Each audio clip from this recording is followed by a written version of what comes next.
Let's get it.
Let's get it.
Let's get it.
Let's get it.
Let's get it.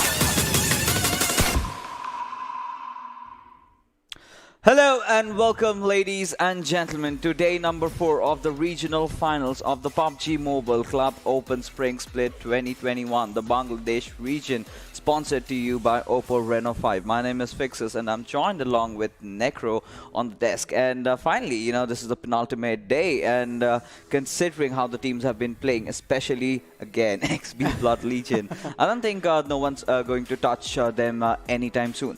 But still, the second and third spot, they are still in contention over here. And INES, still without any chicken dinners, they've managed to cement their spot over there.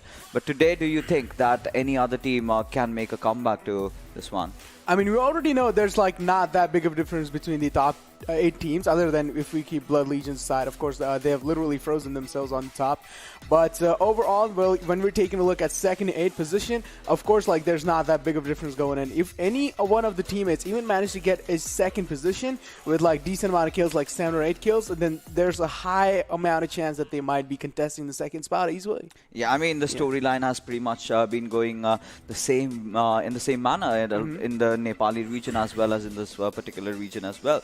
But what are these teams eyeing out for? Those 3 PMPL slots that we have for you, ladies and gentlemen. Let's take a look at that. So from Nepal, from Bangladesh, from Pakistan, from Wildcard South Asia, we have all these teams coming in. From Wildcard South Asia, however, it's 2 teams, and they'll be going along to participate against the other teams that have been invited from the PMPL last time around, and Zeus also chiming in from the GC. So yeah, I mean, Blood Legion, pretty much we can see them as one of those contenders for the slots, but like we mentioned, those remaining 2 slots are still on the line, are still up for the grabs. Which other team do you think can really get these or contest for it? Well, I mean, to be honest, if you ask me which team I really want to go for, like the top 3, of course it's going to be one INES. Of course they are up top there, but another one which I really want is, of course, going to be Exentric. Just overall how C1 is showing an absolute skillful performance over there, and even the entire Exentric squad is just trying their best to like either get a chicken dinner or try to contest those top 3 positions. But somehow yesterday wasn't really their day. They weren't really able to show up, but I still feel like today might be the Exentric day here.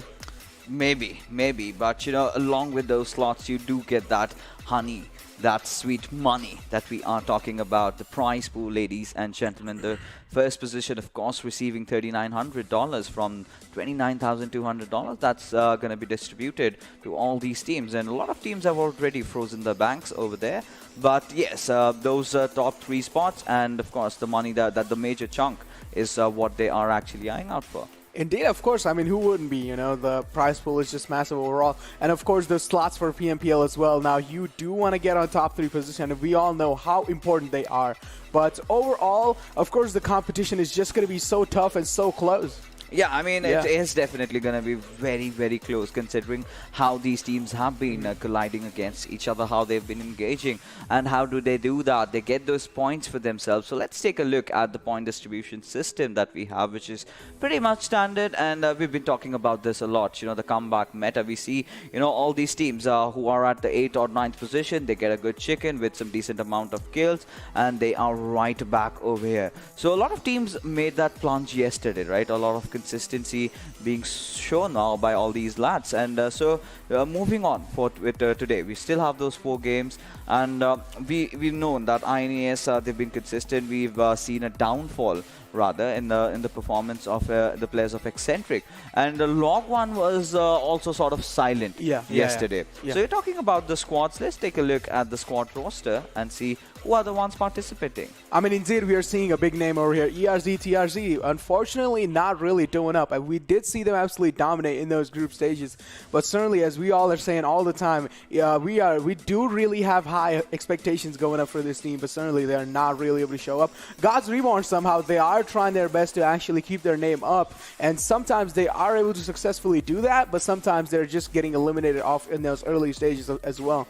And Max, of course, like it is one of a disappointment coming in from Max as well. But certainly, you know, we cannot really give up on Max as well because they are certainly trying as their best as well. All of these teams are trying. And KSAX, how can you forget about that team? They are in the top 3 situations almost all the times. Yeah, just overall, like the zone prediction they're doing, and just overall the game knowledge that they're showing over here, just the IGL, you know, directions and the rotations are coming in from them is just absolutely fantastic. Yeah, it is. It is because yesterday we did see the boys from KSAX making that comeback along, and at the same time we got the boys from AGT9. They're performing fairly well, and they've been getting those kills, but they were missing out on those position points. But today anything is really possible. ERZxTRZ, we've been scoffing about the fact that they've not been able to show up like they did in the group stages, but yesterday was a kind of a you know, try or kind of an attempt for a comeback by the boys, and they've not gotten those chickens, but still,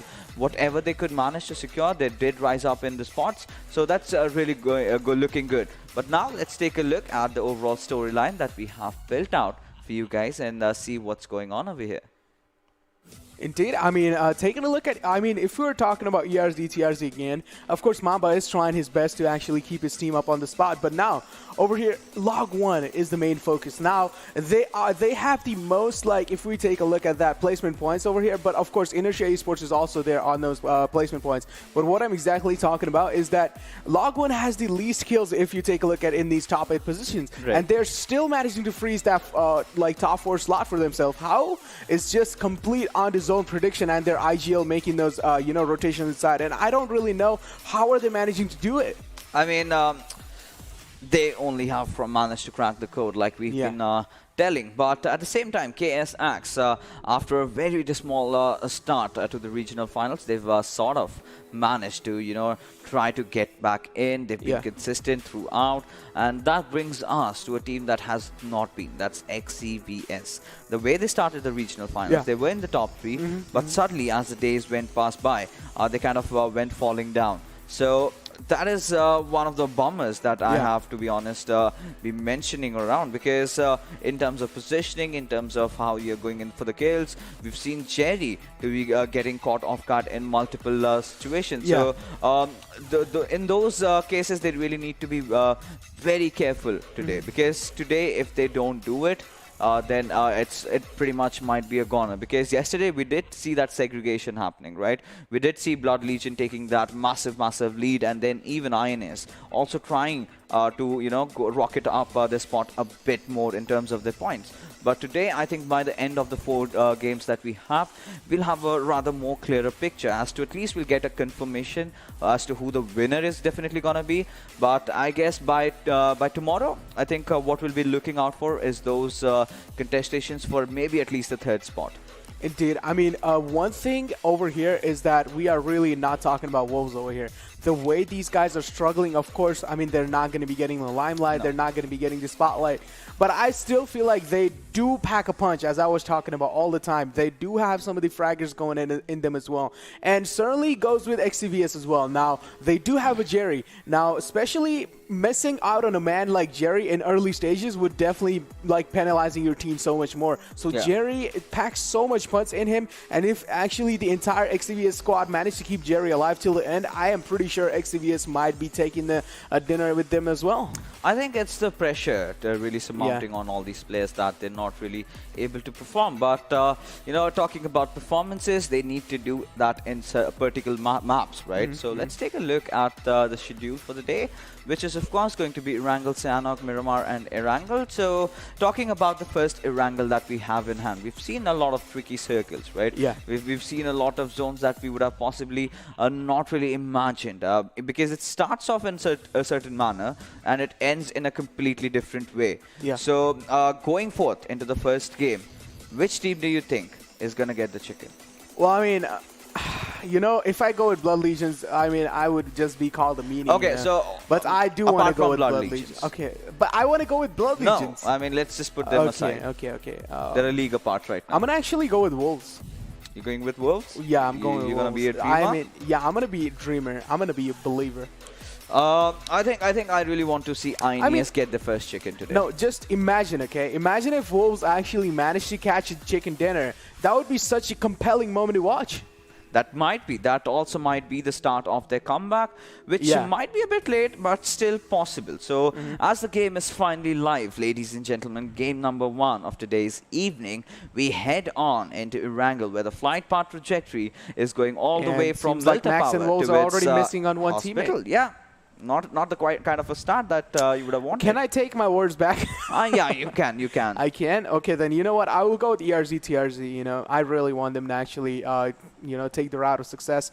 But overall, taking a look at which teams actually dropped in the first, and seems like Max is going to be the one, and then KSX is going to be following them. And then overall, you know, it does seem like, I mean, they are heading towards the Nova Ripno area. But one thing it's going to be interesting to see is the zone shift. Of course, we really want to know where these teams do want to go. And one thing we have really been noticing over and over again is that Wolves do always like to contest that military base area, no matter what. Of course they do. And yeah, they do come out on top with a lot of loot, but at the same time, they're not really able to, you know, utilize their loot as they want to. And then another team that is being shown on their downside as well, it's going to be A1 1952.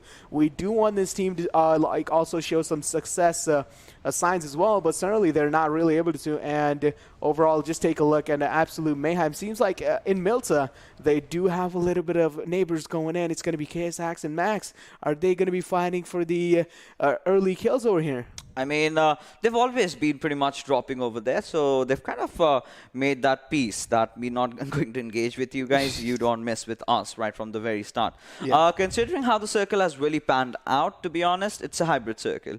Rozok again being in the center, I would love to see some action you know, unfolding over there, because you know, that is a spot where you have multiple options. You know, if it goes up to the northern islands, then you have to really make that shift in. So it kind of puts the teams into the thinking process as to where the zone is going to head out. But, you know, we've always been calling out. I mean, wherever Log 1 goes, that is where the zone is going to end. Even yesterday, if you remember, the last game of Erangel, where Blood Legion got that massive chicken, Log 1 still were in the circle till the very end. It was just that one player who was sort of surrounded and was helpless. But yes, Log 1 still had the mercy of the circle. Indeed, and talking about the moments in the past, I still do remember how INES completely wiped out the existence of Blood Legions overall on the Miramar map, if you remember. Yeah. Just the overall, just the way they contested the entire squad of Blood Legions, and just the way they were flanking them, and just overall the communication that was going on, just the team synergy was really showing up there, and that was just an absolute compelling moment to watch. But now, over here, if we take a look at it, in the middle of the map, seems like there's just too many people over there. Of course, it's going to be XBBL, IPGX, and even one more in the school vicinity. But now, one team you really want to see is going to be INES taking that chicken dinner, and certainly it might be a little bit tough taking a look at the positioning. Of course, it's a little bit outside the circle as well, but overall, they will have to make the rotation inside. Yeah, they will have to. But right now, you know, Georgia's still in contention, still inside the zone. So it's not going to be a huge problem for the boys from INES. But what I'm really worried about is the traffic around Rozhok. So now considering the fact that Blood Legions are in such a high, are held in such high regards, I think they might just become some easy targets to a lot of teams that are down below that do not really have a good chance of making it to the top 3. So I'm really worried as to how are they going to deal with it. But by the looks of it, by the way we've seen Blood Legion playing, I think they might have a few tricks up their sleeve. Because after the Miramar match and suddenly they come into Erangel, they show no mercy to their opponents. They just wipe down the existence of every single player that really came in front of them, and still managed to try to retain all their players in those final circles as well, and got that chicken, and that was a 20 plus kill bomb. So that's really high in terms of competitive standards. But as we move along further, so we do have this team, A1 1952. So they've kind of been in the thick and thins of things. They've shown good performances, but in terms of positioning, they've somewhere kind of lacked. As a result, they're not that high on the points table that they should be. I mean, indeed, yeah, they're not really that high on the points table, but certainly we can just hope for them to actually climb up there slowly and steadily. Of course, they still do have those 8 matches going in their favor. Of course, one of them is being played right now. But now, one thing we really want to see is, of course, as I was talking about, Wolves trying to get there, but certainly they are losing out on one of their members early on, as we don't really know what the issue was, but certainly they are only playing with 3 men inside the lobby right now, and it's certainly going to be tough for them as long as the situation and the fights they're taking are in those equal circumstances. And of course, then there might be an equal fight going in as well. But another team that we are really focusing on is going to be ERZxTRZ as well. Now, yeah, of course, the success path for them is going to be certainly difficult as well. But now, overall, if they do manage to, somehow rack themselves up in those top 8 or even top 5 situations, ERZxTRZ might be a massive, sigh of relief. They can just give it out and they'll be like, okay, now we have slowly made it up there. And then in those upcoming matches, we will actually be climbing on the top 3 as well. Yeah, I mean, ERZxTRZ, by the way, they performed yesterday, and they've been increasing up those numbers. I think I sense those positive vibes coming out from these players. They know what they are up to, what they need, and all they have to do is get those points in terms of kills and also positions. So considering how they played in the group stage and the regional finals, there's heaven and hell difference, to be honest, because in the group stages they were looking really this is the first time that they have, and I think in the regional finals this is the first time that they have come out, and as a team in handling facing those troubles in handling those high pressure situations. So talking about teams taking a fall, we also cannot really rule out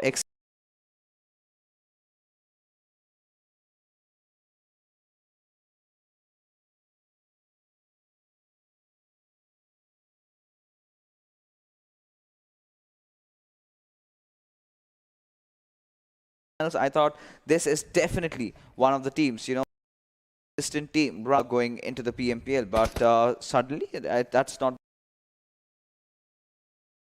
But then later on, they just completely... I always like CN puts a smile on my face is whenever I see XCVS Demon on the screen. And that man, I don't know how, certainly just puts a smile on my face. And I always remember the funny moments that he actually showed us back in the Miramar times.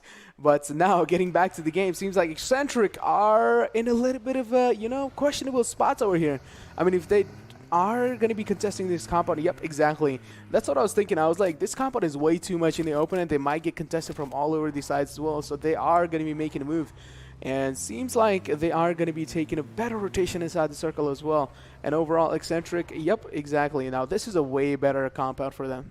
Yeah, this is because it's a junction. Just, yeah, covered by all the angles. So, no. The only reason is if the circle kind of tends to shift towards the northern side, they're going to be the first one rotating. They can also delay or, in fact, fend off any other rotations coming out from that small bridge that we have over there. So, pretty much an intelligent approach coming in from the boys over there. But this is where Team Wolves, okay? So they're playing as a 3-man squad. They did drop off at the melee base. They got enough loot as to what they really wanted. Now they're moving inside the zone. So here we did see, teams like ALxK being present on the Milta area, which I'm pretty sure the boys from Wolves do acknowledge. And in fact, rather, we've got quite an interesting choice of rotation, going in from the military base side bridge, the left one, and trying to avoid all those early game fights. So now the rotation path is going to get a bit lengthier and at the same time a lot tougher, because so many teams you might encounter while you're traversing around. Indeed. Now, taking a look at the Gods Reborn stats as well, 38 total kills and 98 total points. Certainly not bad. They can actually make it in the top 3 as well. If they just manage to freeze even any position from top 3, in this game, and even manage to secure like at least 12, like 13 kills for themselves, of course, in those late game circles, because there are certainly no fights happening in those early game phases in any time or anywhere soon. So yeah, of course, those late game phases is where there are a lot of fights happening. And indeed, sometimes, you just get contested from all across the side. So sometimes it actually does get hard for you to, guess who to shoot and who to not. Just when you're just getting contested from all over the sides, things just get a lot much more difficult. But overall, it's certainly going to be coming down to which team is going to be panning the situation out in their favor and going to be decided to deal with the situation as it is. But now, overall, another squad that is really struggling and certainly is on the bottom of the leaderboard over here. It's going to be ALxK9 Esports. Now, certainly they were able to show themselves up in a few matches here and there, but not really able to show up that much. Yeah, absolutely. But elsewhere, we do see the fights already, popping off. INES going after the boys from IPG4ARC. KSX also have made their rotation towards those eastern compounds of Rozhok, as they've spotted down the boys from Team Max. So as we take a look over here, IPGX. So now, these are the lads that have also taken over the squad house just beside that tiny little bridge towards the western side of Rozhok. And that Clutch, well, he's getting a few knocks here and there, and he's been one of those very instrumental members for this squad, clutching it out whenever necessary.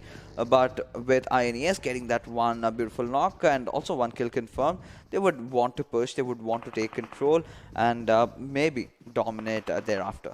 Indeed, this is the INES we all want to see. The early aggression coming in and completely decimating. It's going to be IPG4ARC Dictator going down early this time. But now, certainly the kill finish hasn't come in through, as they are. I feel like they are just baiting for the other teams as well to, make sure that they come back and get them res. But certainly that's not going to be happening anytime soon. But now, it does certainly seem like INES are just going to be contesting this compound, as they have a really decent amount of position going inside the circle as well. But they do certainly have some, enemies in the vicinity. But now taking a look at AGT9 as well, they do have, a little bit of far area, a little bit of outskirts over there, and there is IPGX right over there.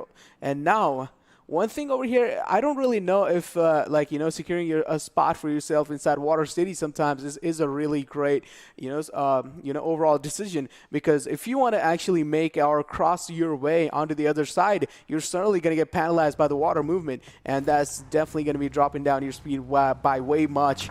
But overall, certainly taking a look at the kill feed as well, it seems like Sincere is going to be managing to get a knock, and certainly is not going to be able to finish him down that easily. But it seems like Satan has spotted the INES squad there, but certainly not really able to connect much of the shots over there, as we take a look at INES also playing as safe as they can. But beautiful knock coming from Satan. Yeah, it did come in, but the point is that it's just going to take down those vests and will, of course, only utilize out that first hit coming in there. nothing more really happening from that knock, because you cannot really Also the helmet. Yeah, I mean, no, it was pretty much I think it was a knock on the chest, so it was not a headshot. So a few damage here and there. Yeah, Gajor has lost some of it, but it's a level 2 helmet, so it still stands at least for one more fight. Is where he can afford to use that helmet, to be honest. Take a look at the circle shift. So this is what I was talking about. Complete If the circle, curveball. if the circle throws the curveball right onto its you're going to be in a whole world of trouble. Now INES has secured a very good spot inside that. SLX, they're kind of in the open. They're taking a lot of shots. They're making a lot of noises. So some team that's kind of just breezing past by SLX, and they hear them, and they might want to join the party. And certainly seems like Log1 actually failed to make the assumptions this time and are going to be not in the circle. And certainly the circle has panned out in the shooting range area. And I really want to see some fights happening inside shooting range area. But as we keep on talking, it seems like there's a fight erupting between IPG4 ARC and even Exentric. But which one is going to be coming out on top? It seems like Blood Legion is in the vicinity as well, as Riddle has been spotted by Ryan there. But how long is this fight going to be panning out? Because IPG4 ARC is just right next to them as well. And if they manage to actually take a fight, I'm pretty sure IPG4 ARC is going to be the team that would end up third-partying them. I mean, considering it's Blood Legion that we are talking about, I don't think this fight is going to go a lot longer, to be honest. It's either do or die for them. They either spot you down, they get that one knock, and they just push right on your faces. But Dominic still scouring around those compounds, trying to find or spot some or the other player. As we can see the boys over here, Toffee, taking a few shots on the side screen that we have in front of you. But Dominic, well, he's trying to, spot out the players over here of Exentric Infinity, and however, he kind of acknowledges the fact that there is another squad. But he does not really know yet, because they've not been on those kill leaders, kill boards up until now. Indeed, they haven't been, but it seems like there's just going to be so many mags unloaded from their guns as well. As we take a look, another fight seems like it's going to be erupting. It's going to be between Avon and Log1. Seems like it's going to be a lot of ones over here. But which team is going to be coming out in the top 1 position? It's going to be interesting to see. But certainly seems like, yep, the utilities are being used in the process as well. But none of them are going to get knocked with those utilities. As we see Rolex absolutely down 1 HP, barely surviving on his knees. But Log1 now certainly are going to be healing themselves, and they do want to actually reposition themselves. They do not want to take the fight. As we keep on talking, Log1 is just under a heavy amount of fire. They're also taking so much damage in the process as well. I feel like this is a really good moment for Avon to actually take a little bit of cover and even start pushing a little bit, because Log1 certainly seem like they do not want to take this fight. Yeah. But right now, A1, so they've got those covers. They're making those shots happen for themselves. Again, revealing the positions. But Log1, they're the squad that they kind of try to avoid the fights, as we have one right in front of our screens right now, as Blood Legion have taken the attack onto the faces of the enemies. That's Exentric Infinity this time around, as Shiro has already fallen down, and so is the case with Shuvo, as Rudal gets a knock onto it himself with that grenade that he was trying to lob towards the players of Blood Legion. Unfortunate turn of events coming in for Riddle there, but seems like Ryan is not going to be stopping anytime soon, dealing a lot of damage on the Thunder. Thunder seems like he's just going to be taking the card, but also getting caught off guard, and that's going to be an early wipe coming in from Blood Legion. Of course, these men are just standing so tall like a wall, and they're going to be taking down Exentric. I told you, it was not going to take a lot of time. I mean, some or the other time, these guys, all they need was one good knock to capitalize. And, this is the kind of fear that they have instilled into the hearts of the enemies. I mean, Riedel was like, oh, it's Blood Legion, let me just kill myself. But yeah, Riedel, that was such an unfortunate turn of events coming up for that man. I feel like at that point he was actually just panicking a little bit, and then he just lost track of that. It's the very name itself. Yeah. Oh, it's Blood Legion. Yeah, if you just see them in the kill feed, just decimating your teammates. Of course, we can understand if you start shaking, but as we take a look, seems like Max is just going to be making a rotation out in the open, and Casper's certainly not scared of anyone there in process like those. But now, one thing is going to be interesting to see that how how are A1 going to be deciding to pan out the entire situation for themselves, because they do have one of the teams right next to them. But now, focusing on another fight that's happening, is going to be between XCVS and even Blood Legion, but which team is going to be coming out on top? Because as we take a look, Dominic Bot certainly seemed to struggle, and it has been completely knocked down as well. As we take a look, XCVS showing seamless amount of aggression onto Blood Legion. I don't really know if it's actually worth it to show that aggression onto a team like Blood Legion, but as we take a look, Dominic just going to be running right into the nade. Yeah, of course, Fahim with that beautiful, beautiful nade going in, but it's Blood Legion. The boys are also retaliating heavy. But there you can see Demon being taken down from elsewhere. So that's certainly not something that he could have anticipated for himself, buying enough room for the players of Blood Legion. Gyro going in for the revive onto its Dominic as he is seamlessly crying over there. Guys, get me that res on and I'm gonna wipe out the entire squad. As you can see, the players of Blood Legion, Ryan, have already closed in and they've spotted out Fahim. So trying to spray down on his AK, but no, it's Fahim who comes out on top. Too much, fickleness being shown over there by the players of Blood Legion. But right now, somehow, Leo is trying to push in. He is trying to end the misery of Fahim. But somehow, Fahim has managed to heal himself up in this particular fight, as he is looking to lob one good grenade and take a few players of Blood Legion down with him. Indeed, one thing is definitely going to be interesting. How long is Fahim going to be surviving? Certainly has been taken down his seat as well. But now, the other teammates of Fahim as well, they do want to see the revenge. As we take a look at Blood Legion just showing seamless aggression, and they are certainly not scared of anyone. So the fearless aggression from Blood Legion is just absolutely compelling and impressive to watch all the time. But now, taking a look at the other teams as well, it seems like ALxK9 this time are actually surviving in those late game phases as well. Yeah, they are. But, we're still in that, mid-game phase right now. We're yet to see if they can really make it. I mean, it's like the circle is small, but the teams are way too much. Yeah, I mean, right now, after the 6th circle is where I would, start calling it a late mid-game or a late game, perhaps. But there you go. Cherry also being taken down, wiped out by Gyro. Him deleted from the server, and XCVS. Not the kind of a start that they would have anticipated, considering their, standing in the points table right now. But KSX, well, they're just on the edges of the shooting range. They also need to get inside, but with so many teams watching them from afar, it's going to be a tough task.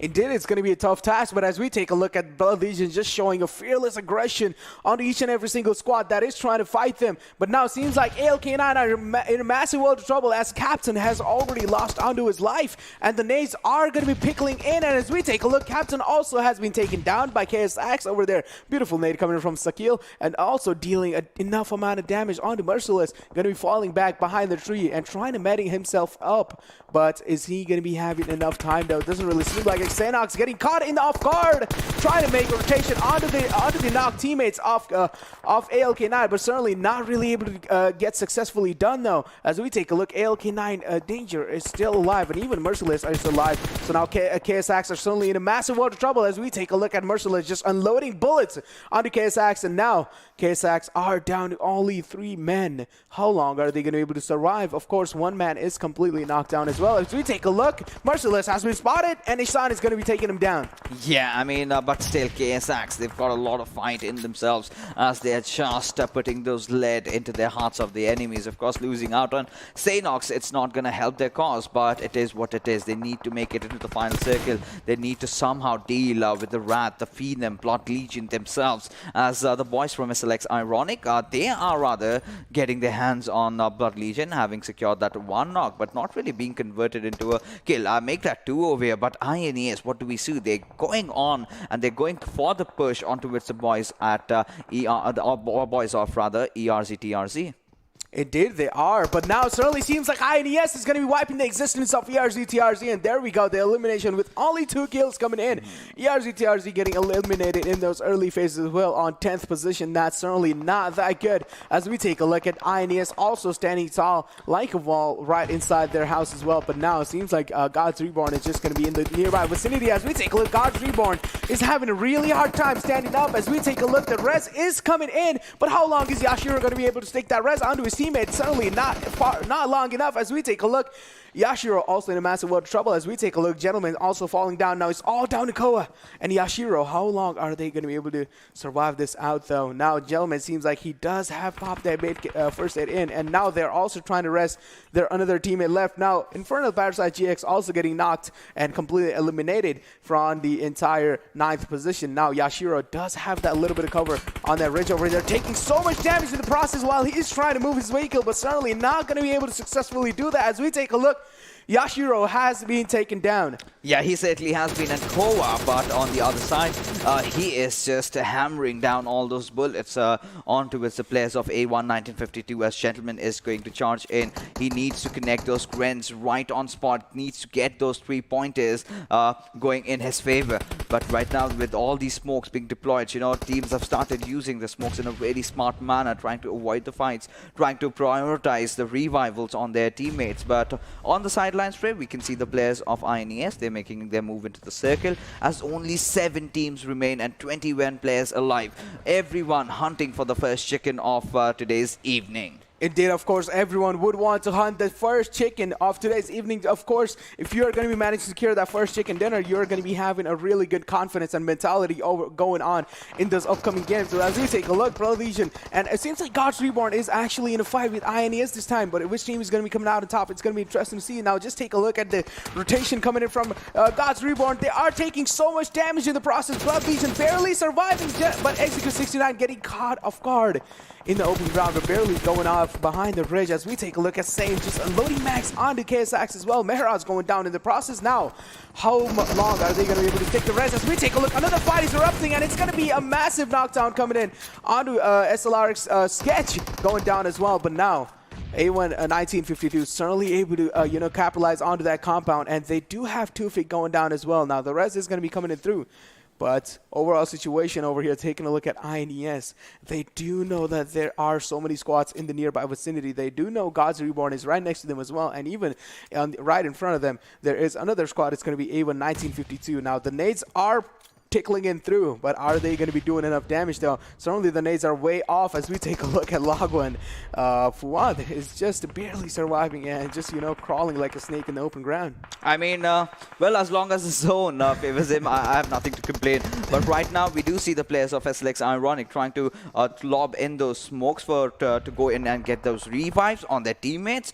But ALxK9 have been so phenomenal this game, wiping out the existence of Blood Legion, shutting down their rat over here. As Salu, he does not have any stones unturned for himself. He does not have any mercy in his hearts as he goes and gets that one knock. And A1 1952 not really having the most of the kills, but still having majority of their players alive and in good contention for the chicken as the circle has taken another curveball. So many teams have to really move in, but KSX, this is their time. This is the time to shine. They've just got 2 players alive for themselves, but a very good chance, a very good position inside the circle. Again, one of those top 3 finishes might just, try to contest for the top 2 spots. Indeed, but now as we take a look on the kill feed in the past, Laguna was just all over the place. Rolex and Fuad certainly doing so much, and as we take a look, INE is also taken down in the process as well. Now, it's only down to those top 6 teams and 14 people alive. Now, Rolex certainly was popping off all over the place in the kill feed as well, and even his teammates going to be Fuad, but now,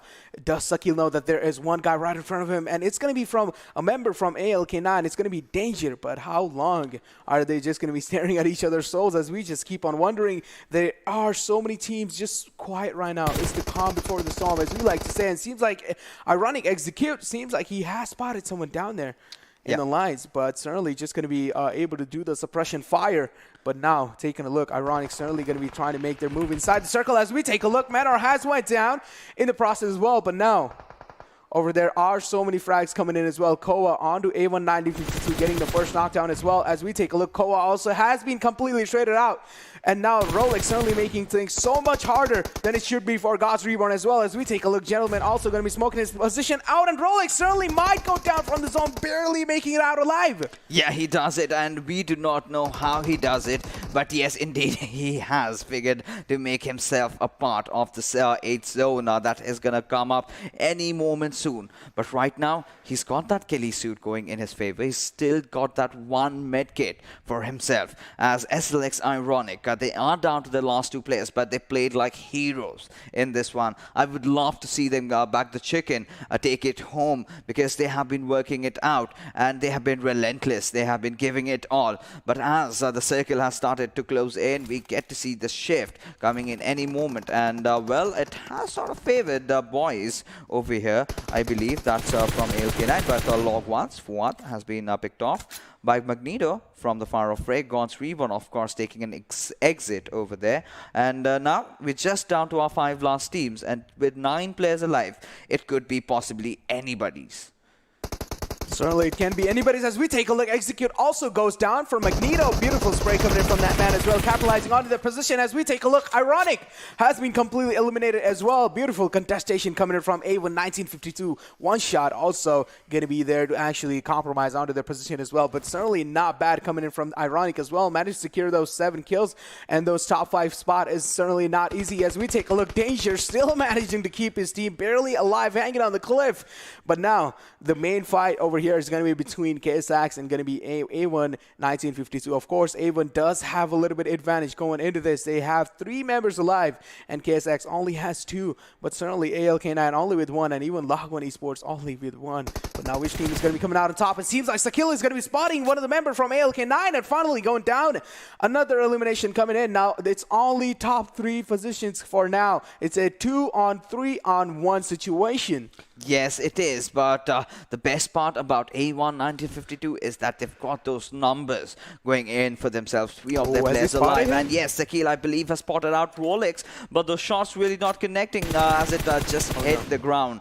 And him being on that little bit of a downhill ridge over there was the reason for that. But, you know, Sakil still trying to trace down Rolex over here, but that won't not be necessary because Magneto just finds him off guard over there and takes him down, and so does Sakil go down, and it's the last player, Ehsan.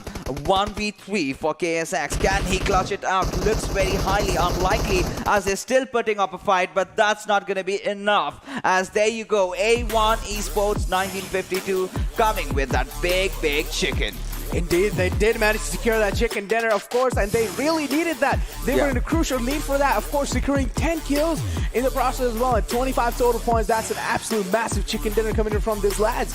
Yeah, I mean, now this chicken has managed to, you know, bolster their way up to the 5th spot. I think this is certainly going to help them, and what a good start for this particular team, to be honest, and they desperately needed that. But at the same time, I really feel bad for the boys from SLX Ironic. No, they were struggling, but they did not kind of give up, because against Blood Legions, your nerves start trembling, right? They were the ones who wiped them out, you know, kind of trying to shut down the wrath that they were trying to, you know, occur inside the map of Erangel. So, but apart from that, you know, if you take a look at the MVP, that one solo player that did come out on top, who's gonna be that player? It's going to be, of course, Magneto. Yep, we did see this man just absolutely pop off in the late game situation, but also this time I feel like log1 was doing certainly better as well in those late game stages, because if I take a look at the kill feed, they were just all over in the kill feed in those late game stages, as we saw Rolex and his team just absolutely decimate anyone in their way. But now overall, of course, taking a look at Magneto as well, managed to secure those 4 kill and 883 damage. Big numbers. Big numbers, of course, coming in. And, you know, log1, if you're talking about them, again, a very consistent performance from the lads. Now, INES felt relatively late in terms of how they were playing. They did survive almost up until the end, but it was not enough, because now we have the boys from A1 1952 getting the chicken. Now we've team log1 also surviving till the very end, and it was XCx who came with that 2nd spot finish, and they had a few kills in their name. So now I guess somewhere down the line, you know, the 2nd spot of INES might also be contested. So they did have a fair amount of kills, but is that going to be enough though? I mean, only time can tell. Yeah, only time is going to tell. But right now, let's take a look at the top players in this particular lobby, and had to be Magneto, Tawfiq, and even Koa from the backlines. He did he was doing a lot. Take a look at the damage. Yeah, that certainly shows. Yeah. exactly against the boys from A1 1952 perhaps, but they could not really clutch that one out. They could not really have that fight in their favor. But SLX Ironic, huge props to these lads. They tried, they were relentless, considering how they were positioned and considering going against the most dangerous team in the lobby and still managing to wipe them out. That's a pretty decent stat. And they did not really have a shabby performance either in terms of positioning points, because they were up until the very end in those final circles. Indeed, they were up into the end in those final circles as well. But now, overall situation that Koa had put himself, or overall the entire Gods Reborn squad, as I would like to say. Of course, yeah, in certain situations they did look strong, but overall sometimes I really feel like they were getting sometimes or somewhere really easier to contest by any other squad, or even like they were just giving so much of opening onto them.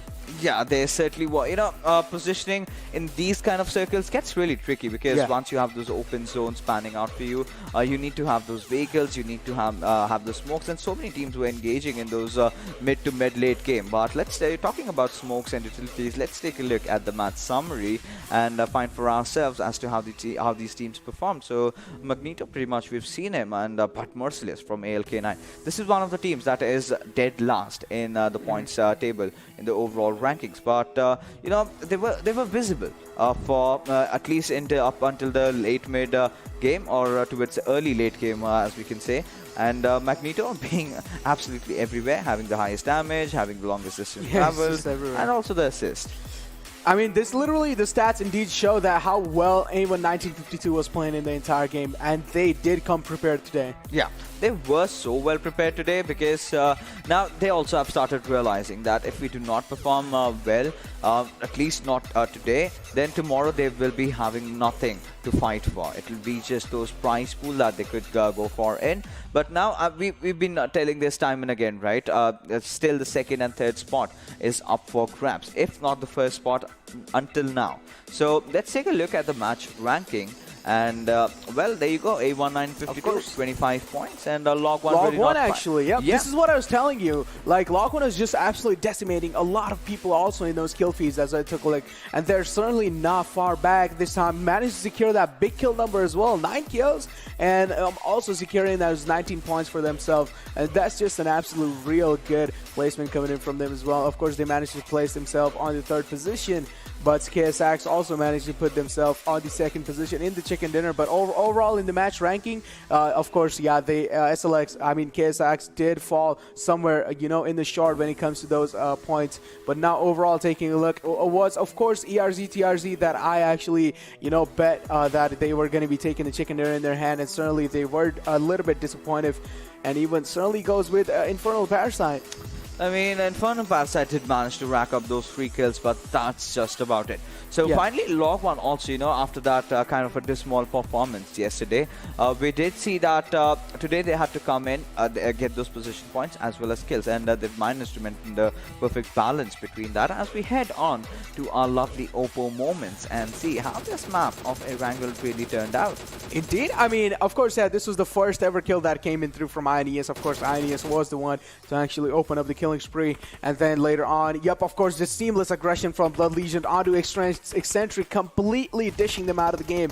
And over here, this was really a, you know, questionable move coming in from Thunder as well. You know, decided to just take the car and run away because he just didn't want to fight them. And now, also overall in those backlines, Zane doing so much work on the XCVS and also buying enough time for Blood Legion to actually recover back in the fight. And certainly buying Blood Legion a little bit of time in the entire game as well. And A1, yeah, did seem kind of shaky in this situation over here when SLXGR was just absolutely capitalizing onto them as well. But certainly they did leave a little bit of opening. That is what I was talking about. And then that's how SLXGR managed to get just completely contested by each and every single squad over there. But overall, I really feel like INS was trying their best to show a really, you know, dominating and decimating performance in the entire game. But certainly they weren't really able to show up. I mean, it's still okay. It's still okay in terms of where they're positioned. They've got that small cushion for themselves. But yeah, if they, you know, kind of continuing doing that even in Sanhok, then they might lose their spot to KSX, because KSX, from yesterday, I do not know. Something has come Yeah, inside they're of them. just They're just so consistent. Yeah. They're getting those 4 or 5 kills every single game, getting those 10 plus points in terms of the match points that they secure. But as we take a look at the damage graph, we'll have a pretty good idea. And there you go, SLX Ironic and A1952 all the way up top. Indeed, we did see SLX Ironic doing so much as well over there. And yeah, Avon, of course. I mean, I am telling you right now, Avon was like, okay, today is the time where we need to pull out all our strategies from our sleeves that we have been keeping secret from each and every single player. But today is the day where we come prepared. We bring our notebooks while we are playing, keep them open, and then just completely, copy the strats that are written down in their books as well. And this is what they actually managed to do. Yes, and now A1952 getting the chicken, have gotten the 5th spot. Let's take a look at the overall storyboard that we have. And there you go, Blood Legion again, 211 points. Yep. Nothing really scrappy for them. 4 chicken dinners already, INES with 135. So they're still also, kind of continuing the second spot presence over there. But look at KSX. Now, just courtesy to that one good performance. Now, the difference between them and INES has reduced by a lot of margin. And same goes with Log1 Esports. Now, one more good game, and someone from these teams can, make that plunge to the second spot. Indeed, I mean, take a look at the difference between Log1 and KSX. Only 3 points difference, and that would be so easy even if you manage to secure like 3 kills. That would be just way too easy for them. But now take a look at the huge plunge that Avon has made on leaderboard as well, coming up on top, and certainly God's Reborn also going down in the process as well, and Exentric doing the same thing, also taking a dig in those bottom lines. But now Ironic seems like they have also come back up on the top 8 situations. And certainly goes the same with Infernal Parasite this time, able to move a little bit up there, and ALxK9, we did see them in those late game phases as well, and certainly this time they do seem like they managed to secure a little bit of points, but certainly not going to be enough. The sky has fallen for the players of Team Max and Worlds. Max not really even able to dish out a single, damage number over there, and they're kind of struggling. But now the competition is wide open from top for the top 2 to the 6th position. So right now, ladies and gentlemen, what we are going to do is head out for a short little break, because we will be right back with the map of Sanhok. You don't go anywhere.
Hello and welcome back, ladies and gentlemen. You are watching the PUBG Mobile Club Open Spring Split 2021, the Bangladesh region, of course, sponsored to you by Oppo Reno 5. And as we move along to the map of Sanhok, so now we've had quite a start. A1 1952 getting that chicken, really making things even more spicier in terms of their overall standings, with a very minuscule difference between all these teams.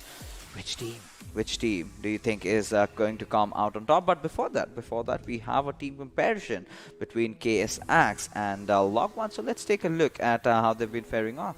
Indeed, I mean, the head-to-head comparison, of course, is being shown because there's only 3 points difference between them.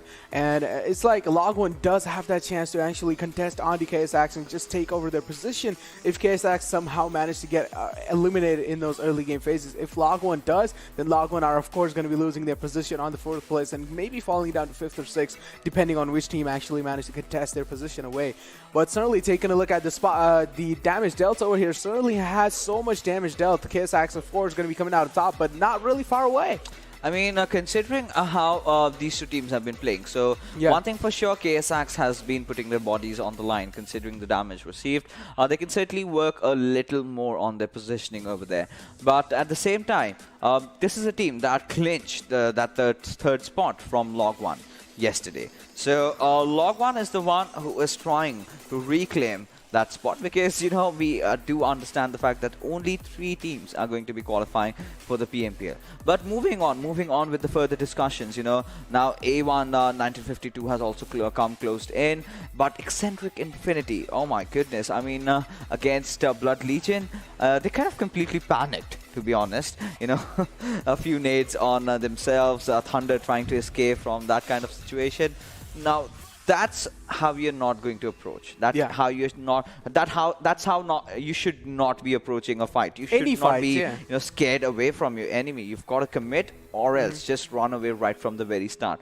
Do not be in the middle of the fight and then you decide, oh my goodness, I cannot do anything. Let me just run away. That's not how it works. Indeed. I mean, certainly you are not going to be making those rookie mistakes, especially on this level of competition. If you're going to be making those rookie mistakes, and those they are, of course, not going to be affordable, and they are going to be costing you so much in the upcoming events as well. But now, certainly taking a look at over here what happened between Blood Legion and Exentric. Of course, there was a little bit of panic moments coming in from Exentric as well, when Blood Legion was just showing fearless aggression onto them. They were just not scared. We all know Blood Legion does have their confidence onto that Cloud9, and of course, I mean, Exentric, they are really struggling from yesterday, but now this is the moment where Exentric need to actually step up, and Sanhok is the map where they can actually shine.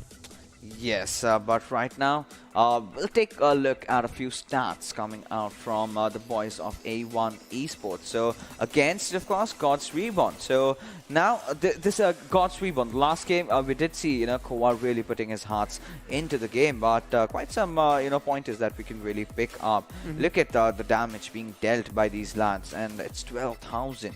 And in terms of damage received, it's 10,000. So, they are taking a lot of fights, but at the same time, they're being really good and consistent with their positioning in those fights. They've been racking up those extra numbers in terms of kills. So God's Reborn, as you can say, the former members of the INES squad that we're talking about in contention over here, Yashiro, Orochi, all these lads over there.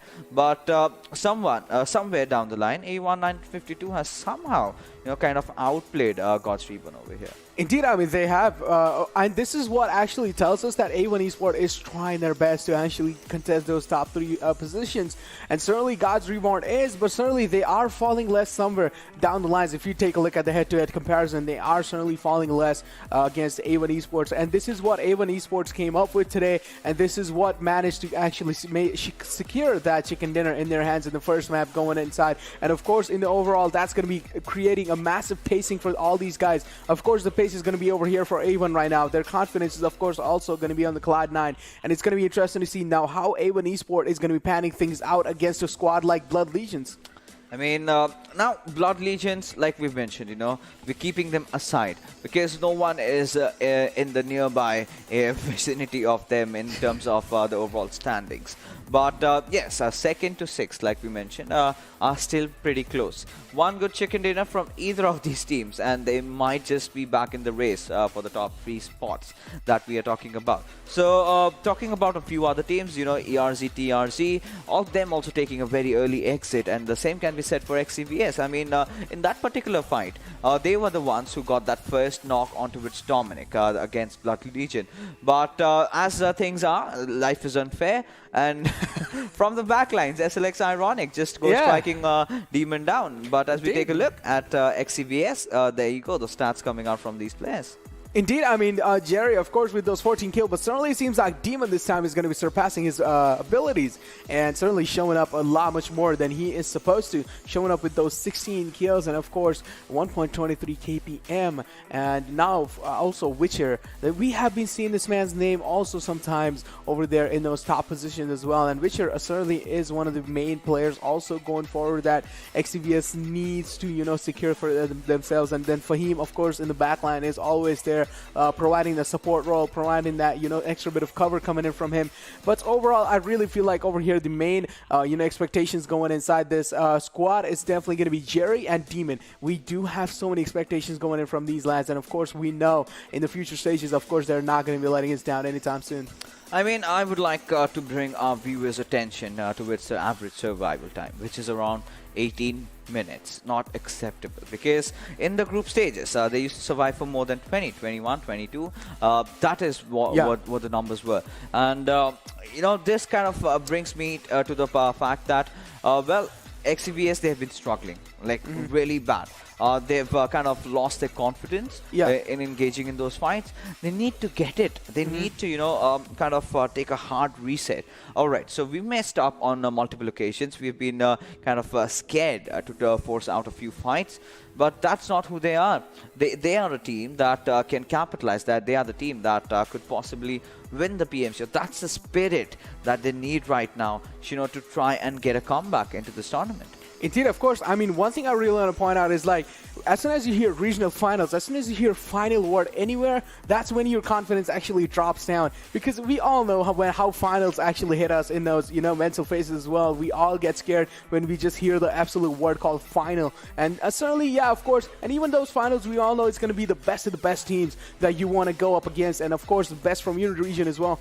So, of course, yeah, it does kind of make sense that XCVS is not really able to show up over here in the finals as well, because certainly the competition level is just over here, and in the group stages it was somewhere over here. So in those group stages, of course, the teams that were not able to make up, of course, they got eliminated, they got thrown out. But now in this over here, there are, of course, the best of the best teams coming inside the regional finals, and the competition is just going to be way much more difficult. I mean, but at the same time, they should have been prepared, because it's just that one invited team, that's INES. I mean, had it been in the Nepali region where you have so many teams coming in, that would have been a different story altogether. But this is where, you know, you're listening regional finals, and I would expect excitement, like Blood Legion are showing. All right, hell yeah, we've got that match, we've got to perform, and we're going in. I mean, Blood Legion is just like not scared of anything. That's that's the mentality you need to have. That's you need to have, but certainly not anyone can have it, though. That's the thing.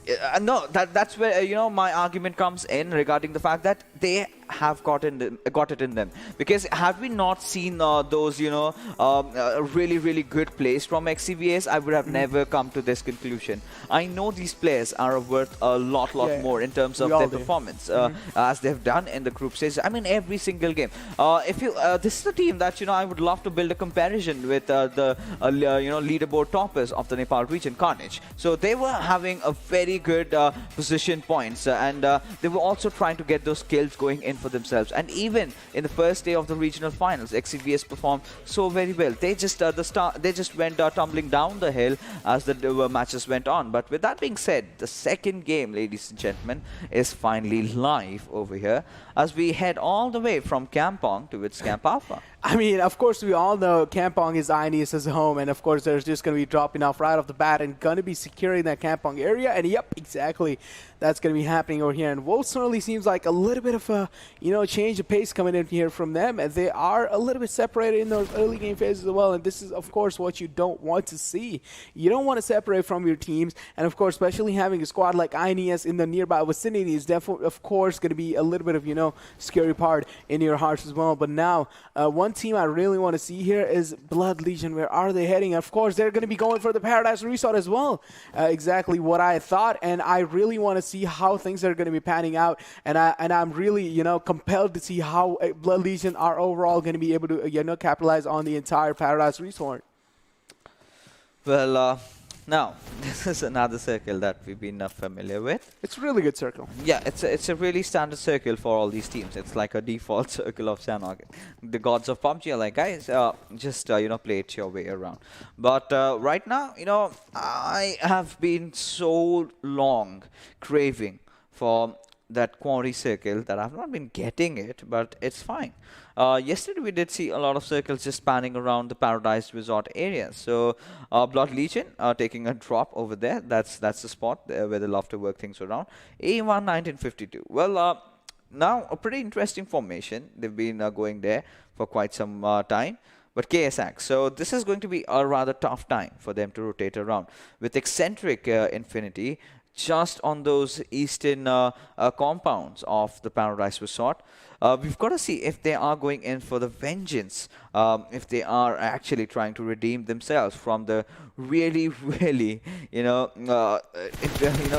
peculiar fight that they took against Blood Legion in Erangel.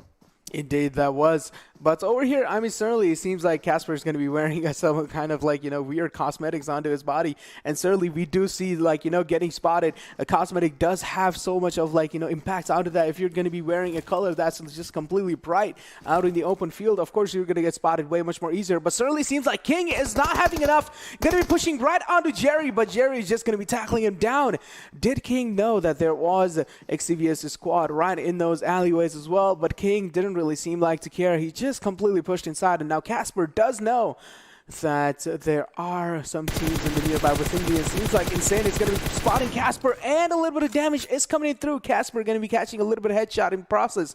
Minus 27 damage right onto him, and now Casper is barely surviving, running towards his teammate. It's going to be Ironclad, but of course, losing a member out in those early game phases, we all know how much it's going to be penalizing your team and your squad overall in those late game phases as well. As we take a look, Ironclad, it doesn't really seem like he wants to, challenge the fight over here anytime soon, so they are just going to be playing safe.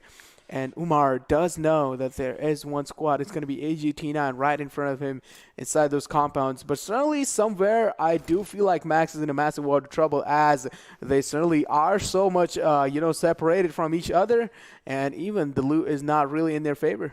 I mean, Team Max, they pretty much realized that maybe this time it's not going to be going good for them. This time they might not be able to make it to the PMPL.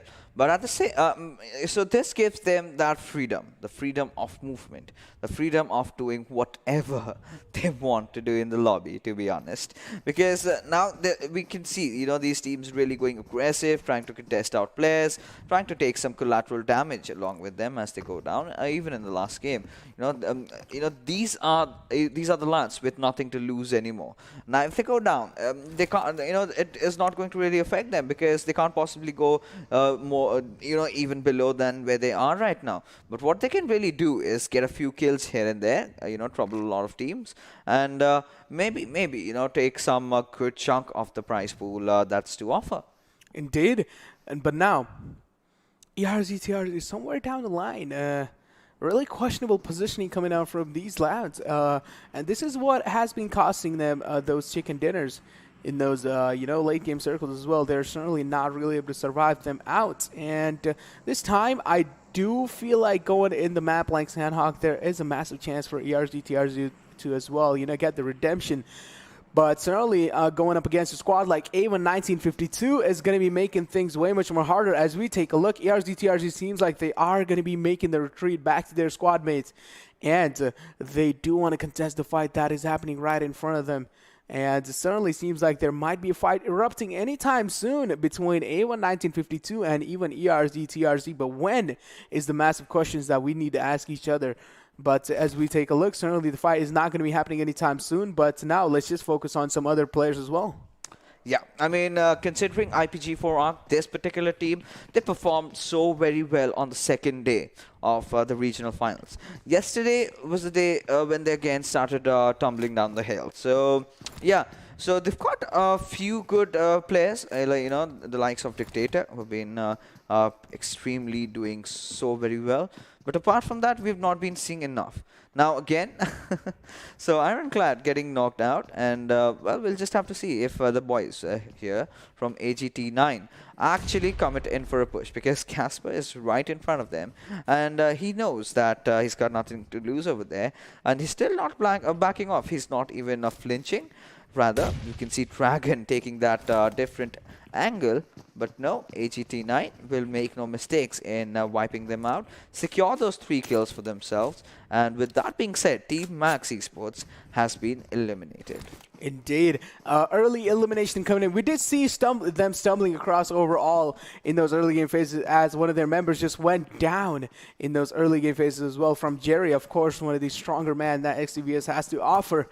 But overall situation for Max is certainly not looking good, and they are going to be crumbling down in those early game phases. Of course, it's going to be the first ever squad to actually get eliminated inside Sanhok this early off. But overall situations, it's just such a quiet moment right now. Inside Sanhok, you don't really expect, you know, teams going in so quiet. And we actually do want to see those early fight engagements going in as well, as we know how, you know, crucial those early points can be. Because, of course, then you can just chill out in those late game circles. Then you don't really need to, you know, try to contest as much frags as you want to. But overall, Blood Legions, they are a little bit hungry, as they were the one to, you know, take those aggressive drops inside Paradise Resort, and they were ready for each and every single team to, you know, they were ready to just face anyone who actually wanted to drop inside Paradise Resort as well. But certainly, taking a look inside the care package, it's going to be the Shredder, the Groza. Yeah, I mean, the lawnmower, as you love to call it. No, I call lawnmower M249. All right, so yeah. The Groza, as I like to call it, the gun. My favorite weapon, apart from the MK14. That's a pretty bad way to put that, but it is what it is. But yeah, you know, Groza is a very apt weapon for Sanhok. And, you know, this weapon gives you that extra amount of confidence. And given the right person holding it, you can do so much. You can really do so much out of it. Now, ERZxTRZ have gotten themselves in quite a precarious position. They sort of want to force out on this fight. Now they're finding those perfect angles, but not really making that push in, as finally they've decided to do so, as Whitecat and Mamba go charging in, Atomic providing that cover fire from behind. But there you go, Whitecat taking down one of the players, but getting instantly traded off, as Mamba barely surviving with a sliver of HP. Can he put that first aid onto it himself, as where he's just spraying down into nowhere? And with that being said, Magneto getting that beautiful knock onto its Mamba. Things have started falling down for ERZxTRZ, as 2 of the players only remain. Indeed, this is where they're actually lacking down. Now 3 went down as well. Now it's only down to Atomic. Is he going to be able to do much though? He's the last man surviving for his team. It certainly seems like things are going to be crumbling down apart for ERZxTRZ as well. Managed to secure that 1 knockdown, but how long is he going to be surviving? Of course, finally getting capitalized by A1 1952, and this is exactly what I'm talking about. They're not really able to win those gunfights fixes. I mean, this was not a gunfight where they really lost. It was sheer bad positioning in those fights. Yeah, of course. I mean both going in as well. The way they pushed in, I mean, Atomic was in the middle of nowhere, and it was completely irregulated. It was just like a, last-ditch effort that they're, trying, or, they're just showing that we are trying. I mean, that's not how you're supposed to push a squad. I mean, you had such a good opening. You got that first knock. You should have come back outside. You should have tried to heal up. You should have tried to re-engage. There was no cover fire coming in there from the teammates. But look at the team that is actually going to capitalize on this situation. It's the boys from Blood Legion. Indeed, it's the boys from Blood Legion, but certainly we do know we don't need to worry about Blood take a look at Ryan. You know, it's sort of like, you know, it's barely making up top on the hill, but certainly it is going to be finally making it. And Ryan and Gyro are having a real good time on that two-wheeler, or two-seater, as you all like to call it. But certainly take a look at one shot over here from Avon 1952. Did take a lot of damage from ERZxTRZ fight going in as well, but certainly no casualties falling down for them as well, as 4 of the men standing real tall like a wall inside the house as well. But now taking a look at one shot, certainly seems like he is going to be bandaging himself up, doesn't really want to waste those first aid, you know, in those early phases, because we all know how crucial they can be in those late game process. But now overall, ALxK9, of course, one is squads that is in a wavy line. They're not really able to, you know, keep the consistency going inside the game. But how, like, is this going to be their game, though? Are they going to be able to secure the top 3 position? I mean, not until, you know, they take a few kills for themselves. Not until they, you know, start showing some counter-aggression from their side. But again, my mind is stuck in that one fight, you know, because ERZxTRZ could have done so much. You know, they could have had Atomic trying to take that flank angle, and both these 2 of the players pushing from the left end door, and the other, Atomic rather going in from the right, trying to apply that extra bit of a pressure. But this is where INES Take a look at the push! Yeah, they are actually pushing in onto SLX Ironic. They were kind of in the dark about this positioning, but they somehow managed to bring them back to safety. But the danger is still looming over their heads. Indeed, the danger is still looming as we take a look at Sketch. He does know if he's going to be stepping out. A rookie mistake coming from Noni, not checking any of those angles inside the house, and certainly goes for execute fire as well, but executing those backlines, trying his best to provide cover for Sketch, and even Sigfly also going down in the process as well, but Sigfly is going to get back up as we take a look. Beautiful nade placement coming in, and Execute 69 has been taken down as well. Now it's all down to Stranger and Sigfly, Satan and Sigfly. How long are they going to be able to hold it off, though? That's going to be a massive question, because the fearless aggression from INES certainly is going to be scary to deal with against.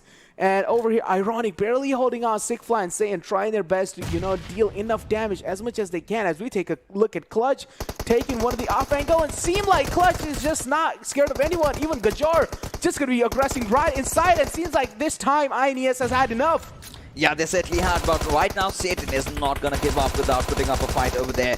Newt just, you know, spraying down with a storming gun, but there you come. Sigfly really coming out from the flank angles, trying to get that beautiful knock, but Satan getting taken down from Salu, who was going to get another engagement, and again getting the final confirmation. Was that with a DBS? No, that was with an Uzi, as INES have managed to wipe out the existence of SLX Ironic, and now that is how a team is supposed to push. You know, very well coordinated, very well organized, a very well orchestrated one from INES. They knew where the players were. Suddenly, I mean, before getting inside the fight, they just went inside the compound, and they were taking a lot of shots. But they did manage to reset, and they knew that there was just that one player inside the compound. Went right up on his face, got that one knock. The remainder 2 players were in a different compound, and that's when they pretty much knew that this fight could be theirs, and they just pushed in together. And yeah, as they wanted, they did get with the better of it. Indeed, but now taking a look at the fight over here, Shuasar seems like an early casualty going in for Exentric as well. But now going back to the fight that actually happened, INES, of course, that fearless aggression is definitely going to be so much more, you know, panicky to deal with, and so much more scary to deal with. But now going back to the fight that is happening between Log1 and Exentric, which team is going to be coming out on top? It certainly seems like C1 is going to be sticking the res onto his team, and it's just going to be Shuasar. But is the res going to be successfully coming through? It certainly seems like, yes, that is going to be happening. But just take a look at the spam. Barely connects it. Fuad barely missing him as well. But now Exentric do seem like they are looking better in this situation as well. They are down to only 3 men as we take a look. Thunder in the backlines is trying his best to provide any kind of cover fire in the process. Now Fuad also spotting Thunder. Thunder taking a little bit of damage in the process. Now going to be healing himself back up as we take a look. Shores are taking heavy amount of beating. And as we take a look, Riddle with a beautiful flick onto him, and he's going to be taking him down. Now Fuad also spotting all the members of Exentric over there. Sivan is in the backlines, also trying his best to keep Fuad contested inside the house.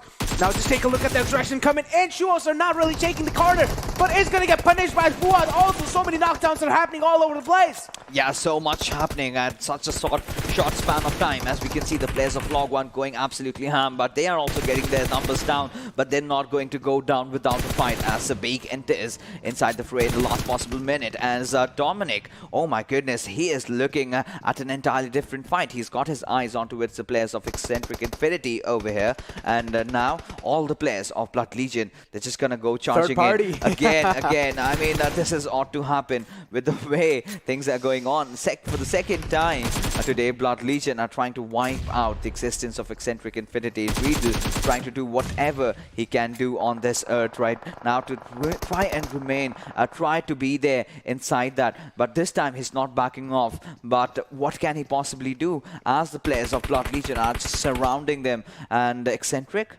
well, they've managed to secure just that one kill, but nothing else.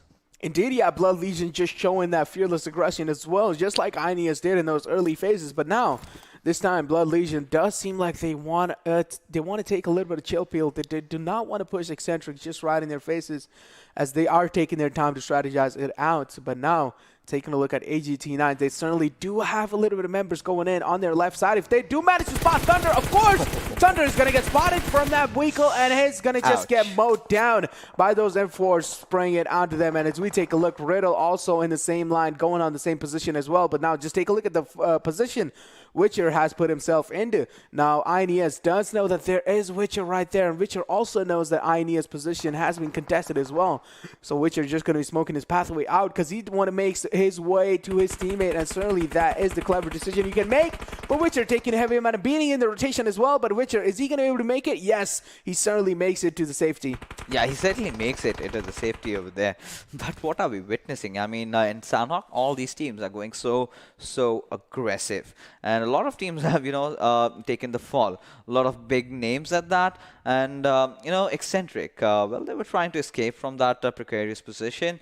Did have the bike, though. But then it was the boys from ALxK9, Peekaboo. That's what perfectly describes the situation. The two of the players just, being thrown off. Now, Sunny standing up, and before even Thunder could realize, he was thrown back into the lobby. And now it's just the last player surviving. That's Riedel. This time, he's, however, not needed himself. So he's doing good. And Log 1, that's a shocker. They've been eliminated. That's something that we have not anticipated. We've not had thought of that. But look at the shift going in for Team INES. Now, this is a team that hasn't been able to get those chickens in their favor, but this just might be the game where they finally break the deadlock. Even XCVS do seem to have that circle favoring them and blessing them, as I would like to call it. But now it certainly seems like Jerry is going to be making the rotation from the backline. But now, eating my words for a moment over here, taking a look at the fight that is happening between SLXGR and even some of the members of IPG4 ARC.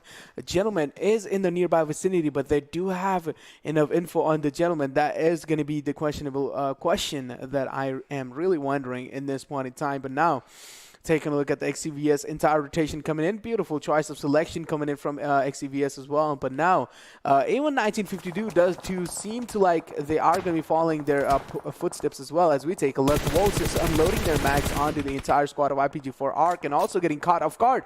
Venom certainly goes down from Sakil, and beautiful shots coming in from this man. Now, Venom barely crawling inside the safety. As we take a look, another member of KSX are trying their best to, scout out the areas in those nearby surroundings. As we take a look, Stranger going to be throwing the nade, not really dealing enough damage on the Sanox, and also getting caught off guard in the rotation as well. Sanox trying his best to, deal the suppressive damage as well, but certainly Stranger barely surviving outside as well, going to be proning down in the grass, and does have that little bit of ridge going on to his favor as well. But certainly, how long is he going to be able to do that? As we take a look, Stranger also has went down, and that's going to be another elimination coming in. It's going to be IPGX for ARC. I mean, finally the boys from KSX are feeling it. This is the kind of a performance that I had anticipated from themselves, from this particular team. In fact, before we'd really head on to the group stages of the PMCO. So finally, I mean, they did come late, but at least they showed up. That's a good thing. Now they're doing pretty solid in terms of their overall standings. But now, considering the fact that so many teams are in contention for those top 3 spots. Anything can possibly happen. Look at the teams going aggressive in this one. They finally understood that they need to take those early game engagements, you know. And right now, Riedel getting those few kills here and there. He's the last surviving player. And in fact, I must make a change over there. He was the last surviving player of Exentric Infinity as they bow out on the 11th spot. Indeed, they're going to be going down on the 11th spot as well, taking an early exit somewhere around. And Riedel was, of course, as you were saying, he was the last man standing for them as well. But now, taking a look at the entire situation and those late game phases as well, Yashiro, one of the men from God's Reborn, they certainly did not want to lose in those late game situations as well. But it seems like somewhere around the choices as well, I really feel like God's Reborn has made a really tricky decision going inside the circle really late. But now, again, KSX seems like they did manage to get a really safe and secure position inside the circle, but now circle shift is going to be happening, and Wolves certainly seem like they are crumbling down slowly and slowly. As we take a look, Rafi has went down as well. And now, Gazri and Koa also going down in the process as well. And what is going on? Wolves Arceus is just going to be staying back and healing himself while his teammates are suffering way too much. Arceus certainly needs to go inside and also back his teammate up. And if he's not going to be able to do that, they are going to be in a massive world of trouble as we take a look at the fight erupting between IPGX and the Blood Legions. And certainly, Mofaz has went down instantly as we take a look. Another members of IPGX are still alive. B1 trying to chuck any kind of nades and utilities onto XBBL, trying to deal enough damage. But certainly, Blood Legions are just way too aware. Yeah, I mean, considering the fact that these lads are still alive, one of the players of IPGX, that's Mafos, has been taken out. I think Blood Legion might have a lot of choices to make over here. Either they can fight or they can just get inside the circle. But either way, it's going to be a really difficult task considering they are players from far off Ray, rather from behind. That's Merciless, who's trying to show no mercy on the players of Blood Legion. But that being said, KSX, they're finally starting to charge in right onto the faces of Team Wolves, but they get taken from elsewhere. Now that's where things start going down south. AGT9 capitalizing on the situation in such an interesting manner, delaying or denying the entry of Blood Legion. Now this is where you need to make sure you've got the better of the zone, but eventually, you know, KSX did get eliminated, but going out with 6 kills is not too shabby. Indeed, it's not too shabby as we take a look. So many fights erupting right in front of us, and there are so many squads trying to contest, so many people outside the circle as well. As we take a look, B1 also is going to be falling a victim to that situation. But now, how long is B1 going to be able to secure that? And of course, going down. Now, it's going to be Infernal Parasite GX finally going down in the process as well. As we take a look, Wolves surviving in those late game situations as well. A beautiful nade going in. But certainly, Magneto is going to get capitalized by the another squad over there. But now, Tofik seems like he has had enough. Just going to be pushing right into through. The aggression is coming in. And how long is going to be Rafi able to survive? And the prone comes in. But certainly, no bullets are being shot from this man's guns. But now, certainly, Magneto is getting res by Manar there. But how long is the question over here? How long is it going to be safe to get that race on? And as we take a look, but just Wolves falling down one by one. Agents also going down in the process as well. Of course, there's going to be Leo from the backlines contesting onto his position. But now, entire A1 1952 squad seems like they have cracked the codes as well. They do know how to play those late game situations, and especially events like these. Yeah, absolutely. Now, if you take a look at A1 1952's Magneto, now A1, they're looking so promising. However, they've lost out on one shot, which might be a bit of a tricky situation, but by the looks of it, I think they still know how to, prep themselves up in the final circles with just 3 players. But Arceus, yeah, it's taking that last medkit. Can he actually pop that one off? That looks very highly unlikely to happen. Yes, he did in the final nick of time. But I don't really understand. Arceus could have actually got 34 bandages. Yeah, he has 34 bandages, but like he could have actually made it inside the circle as well. I don't really know what Wolves is, trying to do, especially in these late game situations as well. But certainly that's not paying you out, so you will have to stick with their teammates, Arceus, because you can provide them a lot of cover in those processes as well. Arceus finally going down to the zone, and Wolves' Black Diamond has been completely eliminated. As we take a look at the fight erupting between XCvs and Magneto, it's going to be between them and Avon. Also taking a heavy amount of beating with that nade. Beautiful nade coming in from a demon there. A beautiful presence of mind shown. And now as we take a look, another nade is being chucked, but certainly not going to be dealing any amount of damage. And Demon certainly managing to secure that kill with that nade. But now Magneto barely surviving over here, trying his best to heal himself up. Does know Demon is right in front of him. but doesn't really want to challenge and, you know, secure that kill for himself as well. But he does have that Tommy gun. If he manages to push close enough to Demon, of course, the log is going to be coming in through as we take a look. Demon also going down from Magneto. Beautiful capitalization, beautiful trigger control coming in from this man as well. But now, Demon certainly realizing what kind of mistakes he actually made and what kind of situation he has with Jerry. Inside there, Jerry is just stuck behind that rock. Yeah, Magneto, you need to move inside the circle as well. Yes, the smokes are coming in through, but Magneto, you are not going to be withstand the damage for a long time. And of course, yep, the final rotation is going to be coming in through. Magneto barely making it and certainly not getting contested. Of course, his teammate is going to be there in the backlands as well, providing him that extra cover as we take a look. Dragon going to be securing his kills onto Gajor there. And certainly INES are in a world of trouble as we take a look. Salu YT barely surviving outside the circle as well. He's going to be healing himself, of course. Now this is the heal battle going on from the members of INES as well. But now it's only down to 3 members. Of course, INES is gone far. But now if we take a look, it's going to be between AGT9 and A11952. Which one is going to be coming out on top? Anyone can possibly do that, but by the looks of it, it's going to be the boys of AGT9, considering they've got the circle, they've got the numbers, they've got the compound. They've got the compound as well. And right now, Tawfiq and Magneto, 2 of these players, they stand up in the far off fray. They've been spotted out there, and you know, now Taban, this is the time where he starts making that push. Tawfiq trying to punish him. Yes, he does succeed with that 3 times on that, you know, Baril. Of course, being calibrated, but no, this is where he just kind of went greedy. He could have easily repositioned himself and could have taken all these fights, but Magneto, in a 1v2 situation, when the zone is against him, how long is he gonna survive? And there you go. There he's been taken out, and the winner chicken dinner going towards the team of AGT9. Of course, unfortunate turn of events for Magneto getting completely pinned down behind that rock. He didn't really have any other choice than to just kill himself with zone damage. But yeah, certainly managed to secure that second position is definitely going to be doing a lot much more in their overall leaderboard rankings as well. But AGXT9 this time able to show up their name. Yeah, and now they're in the race as well. Yep. 6th position, 14 kills. They've been phenomenal. And in terms of how they, you know, started things off, you know, trying to catch players ahead in there, trying to catch the players of Exentric who were trying to, you know, go away and did fall to their slumber. So a lot of the teams have been taken down by the boys from AGT9, and I could see those sparks right from the second day of the regional finals, of course. And now for them getting the chicken dinner kind of makes a huge ruckus here and there. But at the same time, A11952, another good performance. Now this is also gonna rocket their way up in the standings. Indeed, I mean, we did see like so many squads just causing an absolute ruckus in those late game situations as well. But now, as you were talking about, of course, AGT9 coming up with that top on the chicken dinner, and of course that's going to be moving them on to 6th standing in the overall leaderboard. That's a massive leap. Yeah, that certainly is a massive leap.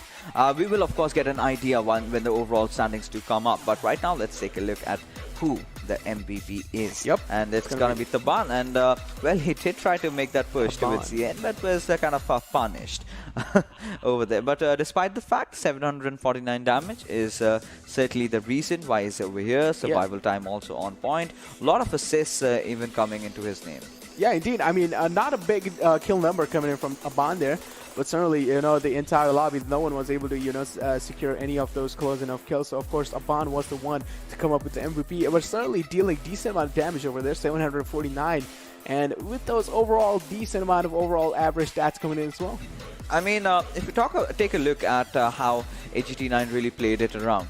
I mean, they prioritized the circle, to be honest. And every single team that came in front of them, and they will, of course, did a good job at just, you know, wiping them out.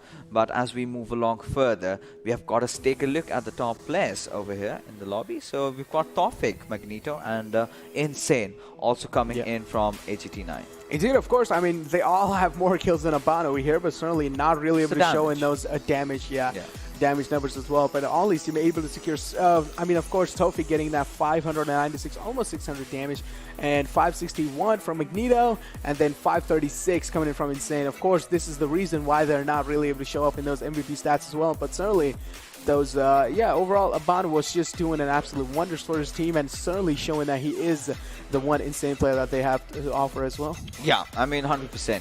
But this time the map of Sanhok was really chaotic right from the very start because so many teams were going after each other. ERZxTRZ did of course try to take down the boys from A1.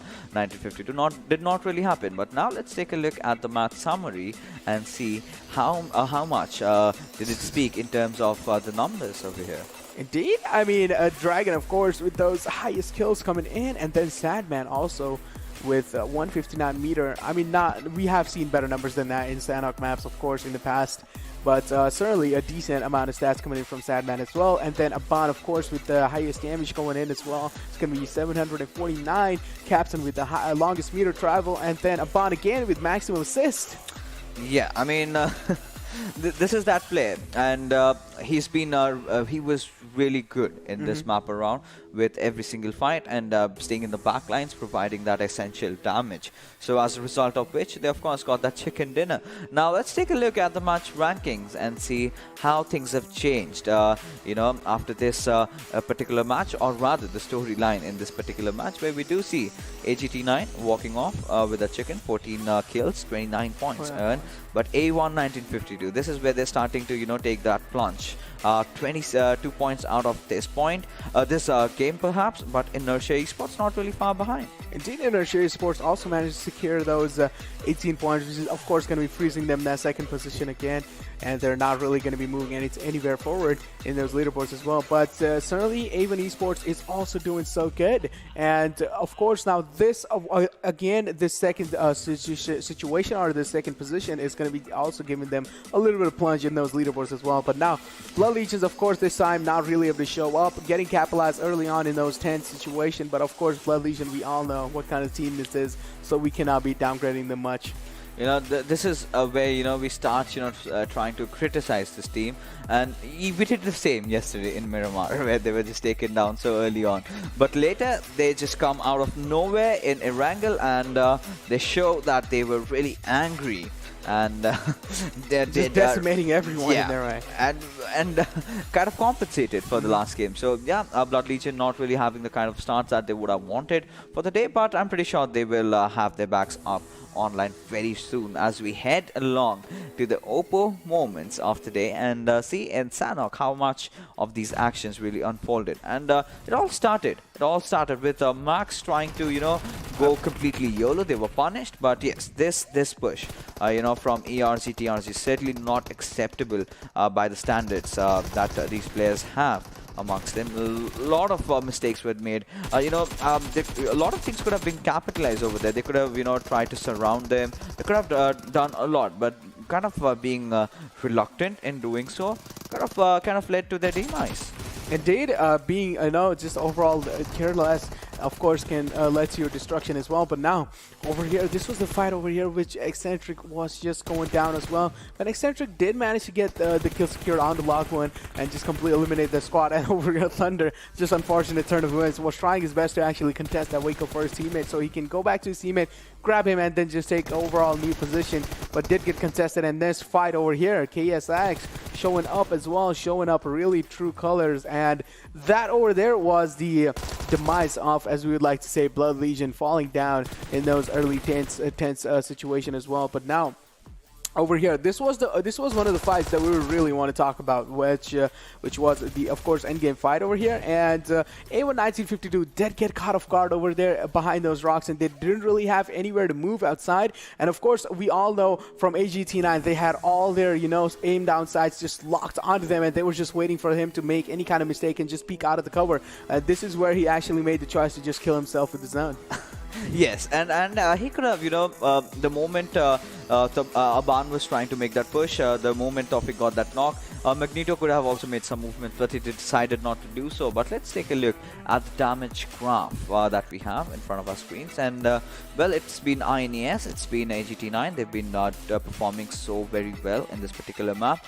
But A1, again, in terms of conviction of their kills, they have got those good stats coming in for themselves. 10 kills on the board for the lads. But KSX, so having just 6 kills, this might be really tricky as to where they stand right now in terms of the overall standings. But at the same time, talking about Blood Legion, getting back to them. So they kind of delayed their zone rotation a lot, and they were trying to get inside, and they were picked out from even from behind. We did see the players of ALxK also chiming along.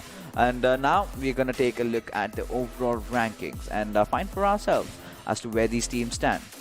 And of course, one thing I really want to point out here is like whenever Blood Legion decide to play safe and, passive a little bit, they always just get capitalized in those early game situations. So of course, that's not their play style. They should just aggress right inside the houses and just take each and every single one squad down with that aggression going in. But now just take a look at A1 making a massive plunge onto that top 3 position. I mean, yeah, this is what we had been talking about. A1 1952, they have been playing really well, finally getting those chickens, getting those top 3 positions every single time they come inside the lobby. This was ought to happen. But the difference is still not really huge over here. But INERTIA Esports, slowly but surely, they're trying to reduce that gap that Blood Legion has built for themselves.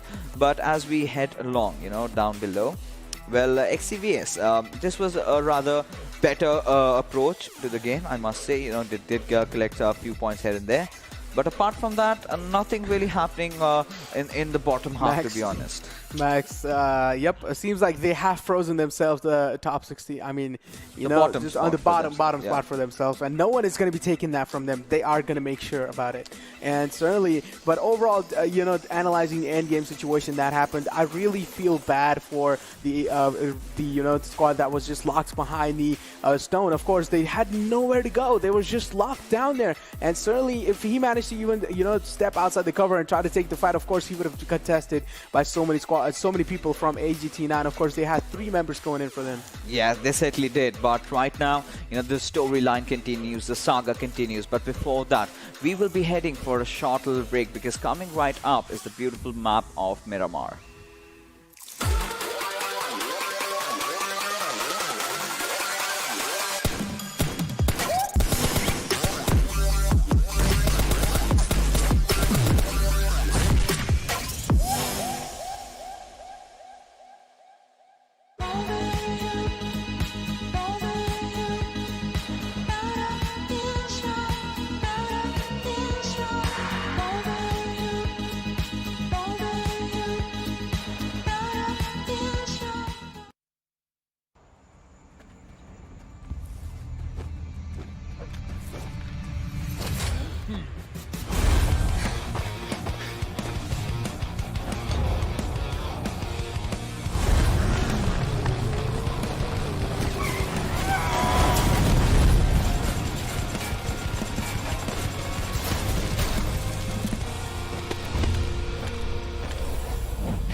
Welcome back, ladies and gentlemen. You are watching the PUBG Mobile Club Open Spring Split 2021, the Bangladesh region, of course, sponsored by Oppo Reno 5, as we head along to the map of Miramar. And well, it's been quite a tale over here going on, because it's a cat and mouse chase in the leaderboards, where we have a few teams getting those chickens, few teams being consistent, like with the likes of INES and A1 1952. Finally, them also launching this spot in the top 3 right now.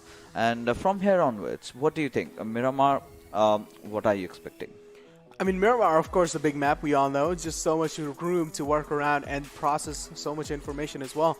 So one team that is playing really consistent right now is going to be A1, of course. And I really do feel like A1, winning the game for A1 is going to be a massive chance over here. As we all know, there's just so much room to work around and just so much space. And the rotation also, you just have so much more time to even rotate inside. So overall, you just have like so much more spacing to work around as well.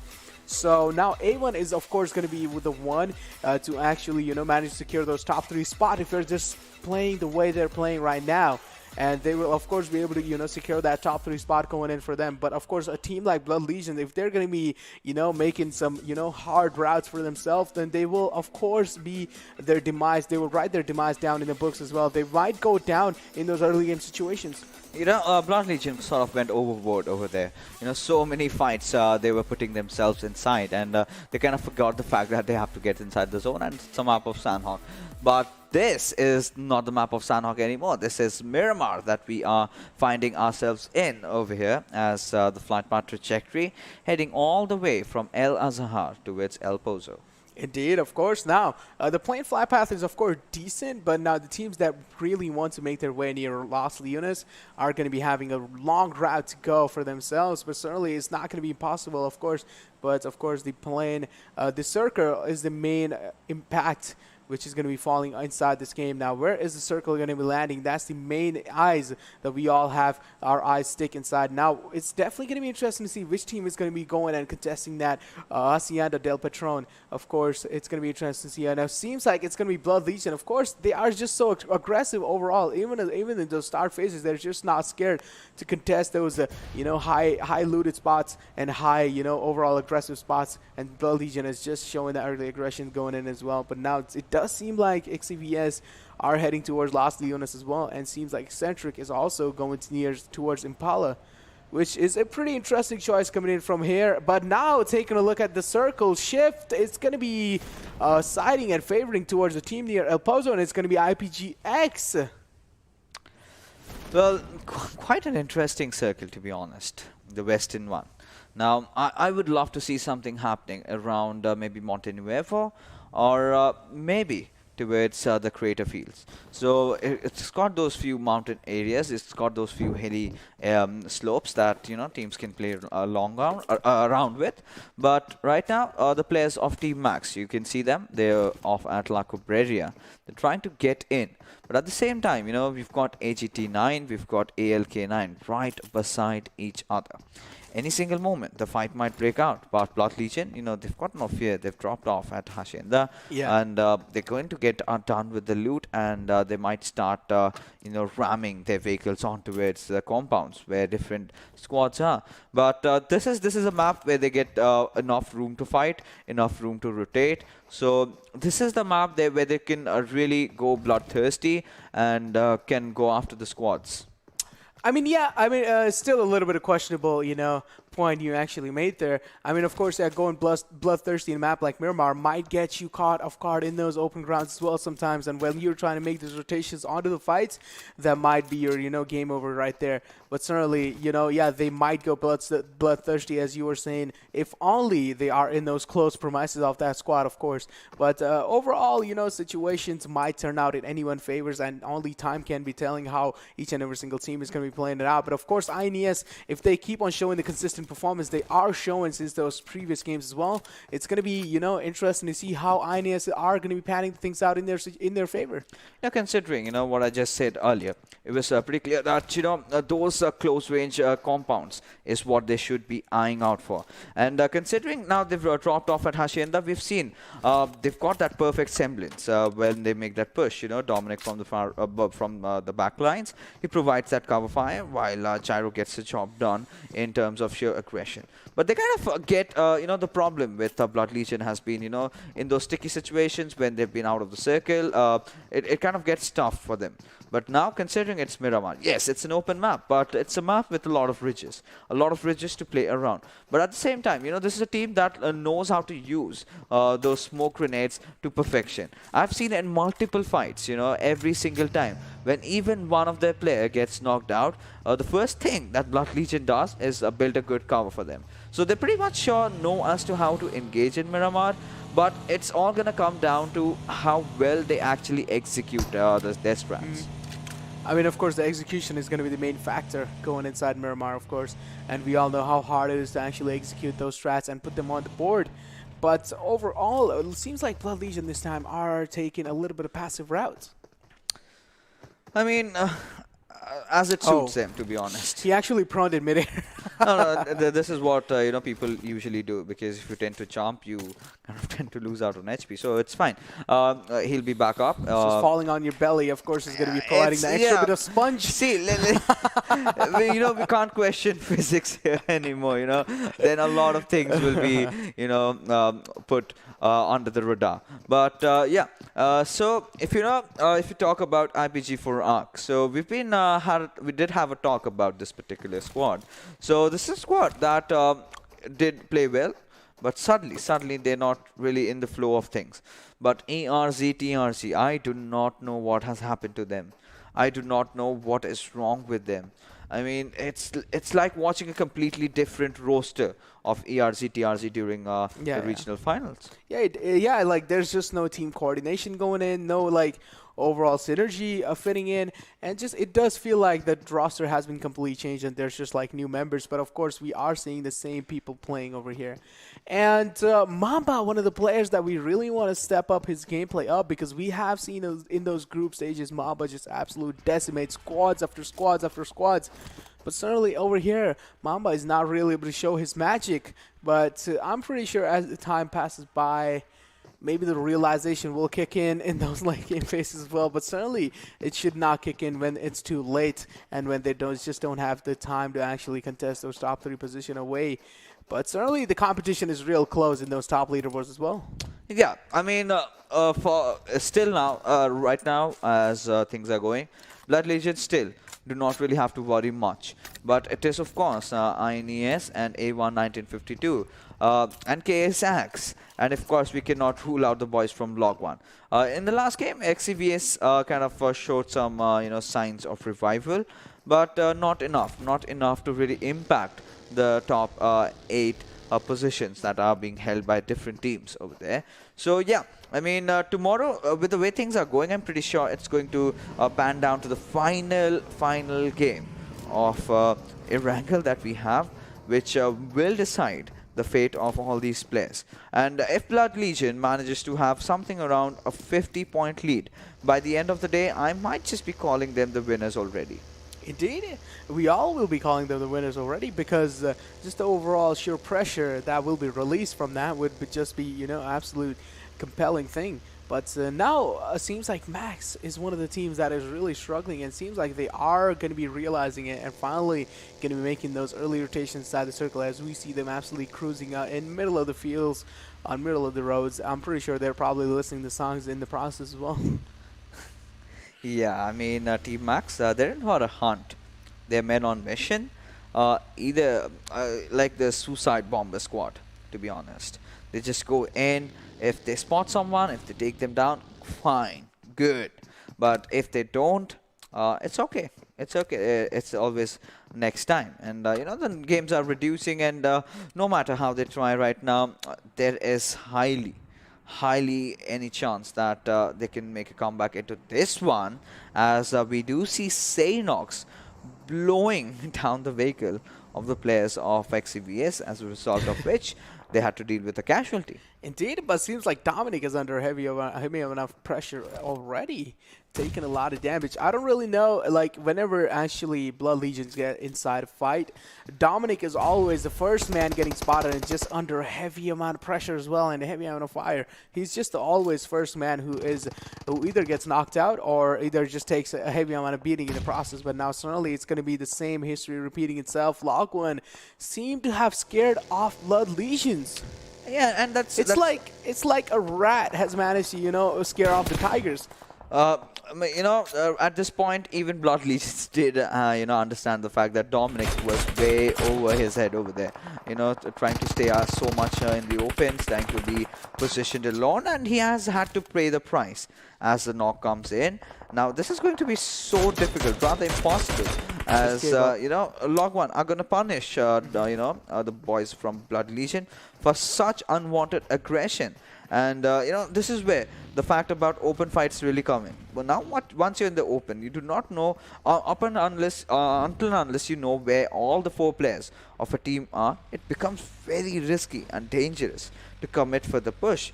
Now, Dominic certainly tried to do that, and this is his mistake, to be honest, 100%. And there was no chance on earth that Log1 would have spared him for that. Indeed, of course, they wouldn't have spared him for that. But now, overall situation under consideration, yeah, there are so many rotations happening inside the circle, as Wolves do seem to have capitalized on each and every single position. But Arceus going up with that big boy bolt action sniper, and Ryan, just take a look at this man taking a rotation right outside in the middle field and not really being scared of the neighbors that they have.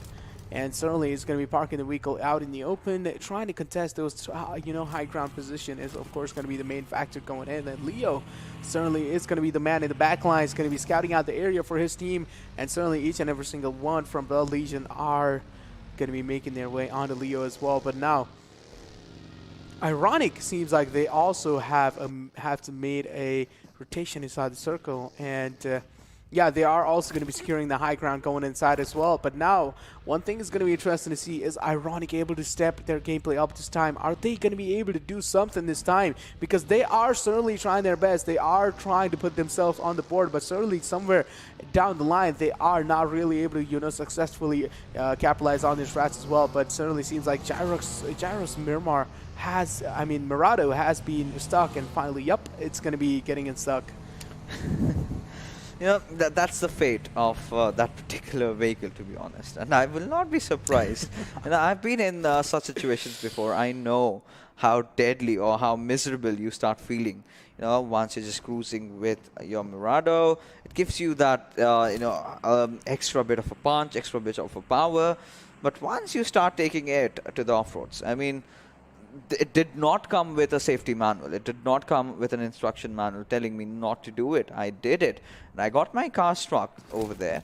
And, the rest is history. The squad just spotted me down from the far off ray. Unfortunate. They just blew it up. Indeed, but now seems like XCVS might be in a fight with Mufaz, and of course he has been taken down as well. But now, how long are they going to be able to? Are they going to be able to stick to their position of so? That's going to be a really massive time to see. But now IPGX Marshall does know that the entire XCVS squad has them contested and has them locked down in their sites as well. But now it's just going to be time that it's going to be telling the situation, or that it's going to be described the situation as we take a look. XCVS Fahim is going to be backing out in the process as well. Doesn't really want to get caught off guard from the entire squad of them. But now Fahim also taking a heavy amount of beating, down to really low HP, but barely making it out alive. Going to be making it to the safety behind the rock. But how long is he? How long is the question? Because I'm pretty sure IPGX are going to be losing their patience anytime soon, and they're just going to be aggressing their way onto them. Yeah. But by the looks of it, Mehfooz, taking, the lead from the boys over there from up top. That's XCVS. And now they will have to retreat. Of course, XCVS have a lot counting on the fact that the circle might just end up on themselves. And right now, the boys from God's Reborn, they've managed to secure a knock. But, well, Wolves, Jigsaw, he's knocked out.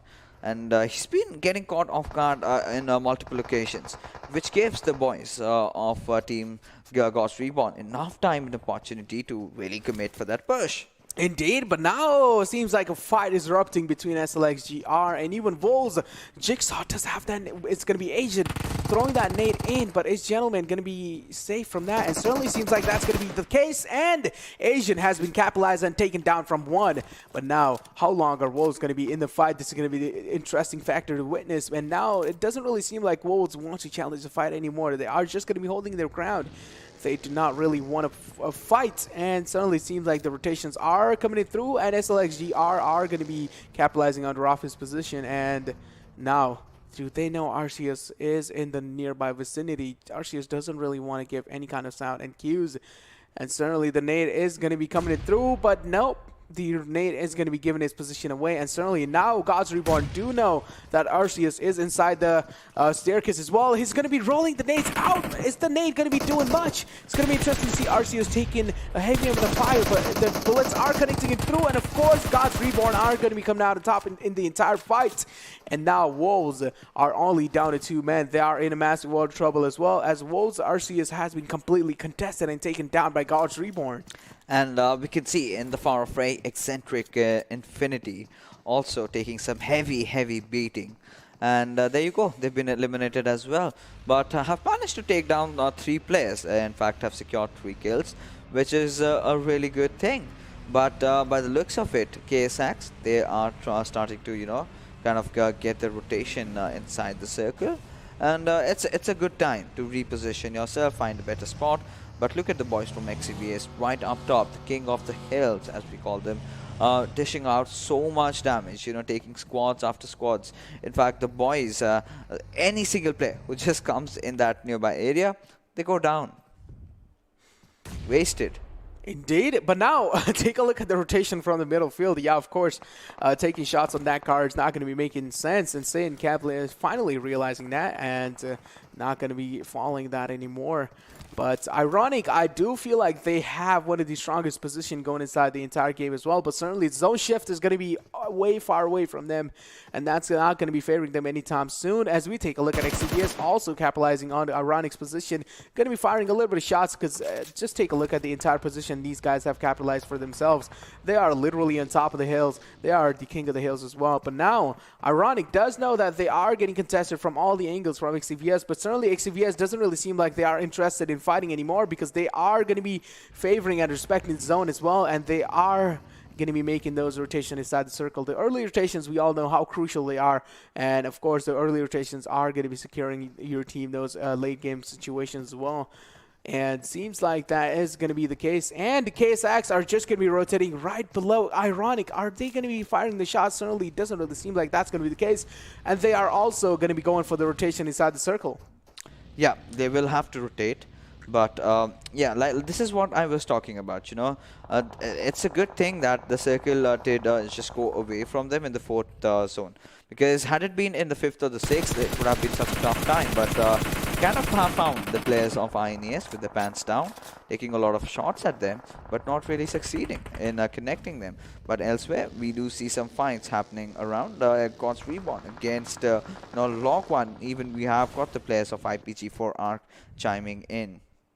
Indeed, we do have that happening over here, but Jerry taking a heavy amount of beating in the process while he's trying to rotate as well to his squad. As we take a look, KSX has also managed to secure themselves a little bit of spot near the circle as well, but certainly they do have to make their way inside as they are going to be spotting the people from God's Reborn right inside and camping the zone edges as well. And certainly the call has been made to make the rotations, as the rotation are going to be panning out in their favor as well. As we take a look, Fawad also spotting the members from Log1 as well, but now Log1 does know ERZxTRZ is in the nearby vicinity. As we take a look, the nade barrage is coming in as well, and Log1 taking a heavy amount of slap going in as well. And as we take a look, Fuad's position has been contested, and certainly seems like ERZxTRZ is back in the flow as Log1 is struggling a lot over there to hold on. It seems like ERZxTRZ has had enough, but also one of the members getting caught off guard in the open ground. Mamba taking a heavy amount of damage as well, but finally going to be getting back in the cover.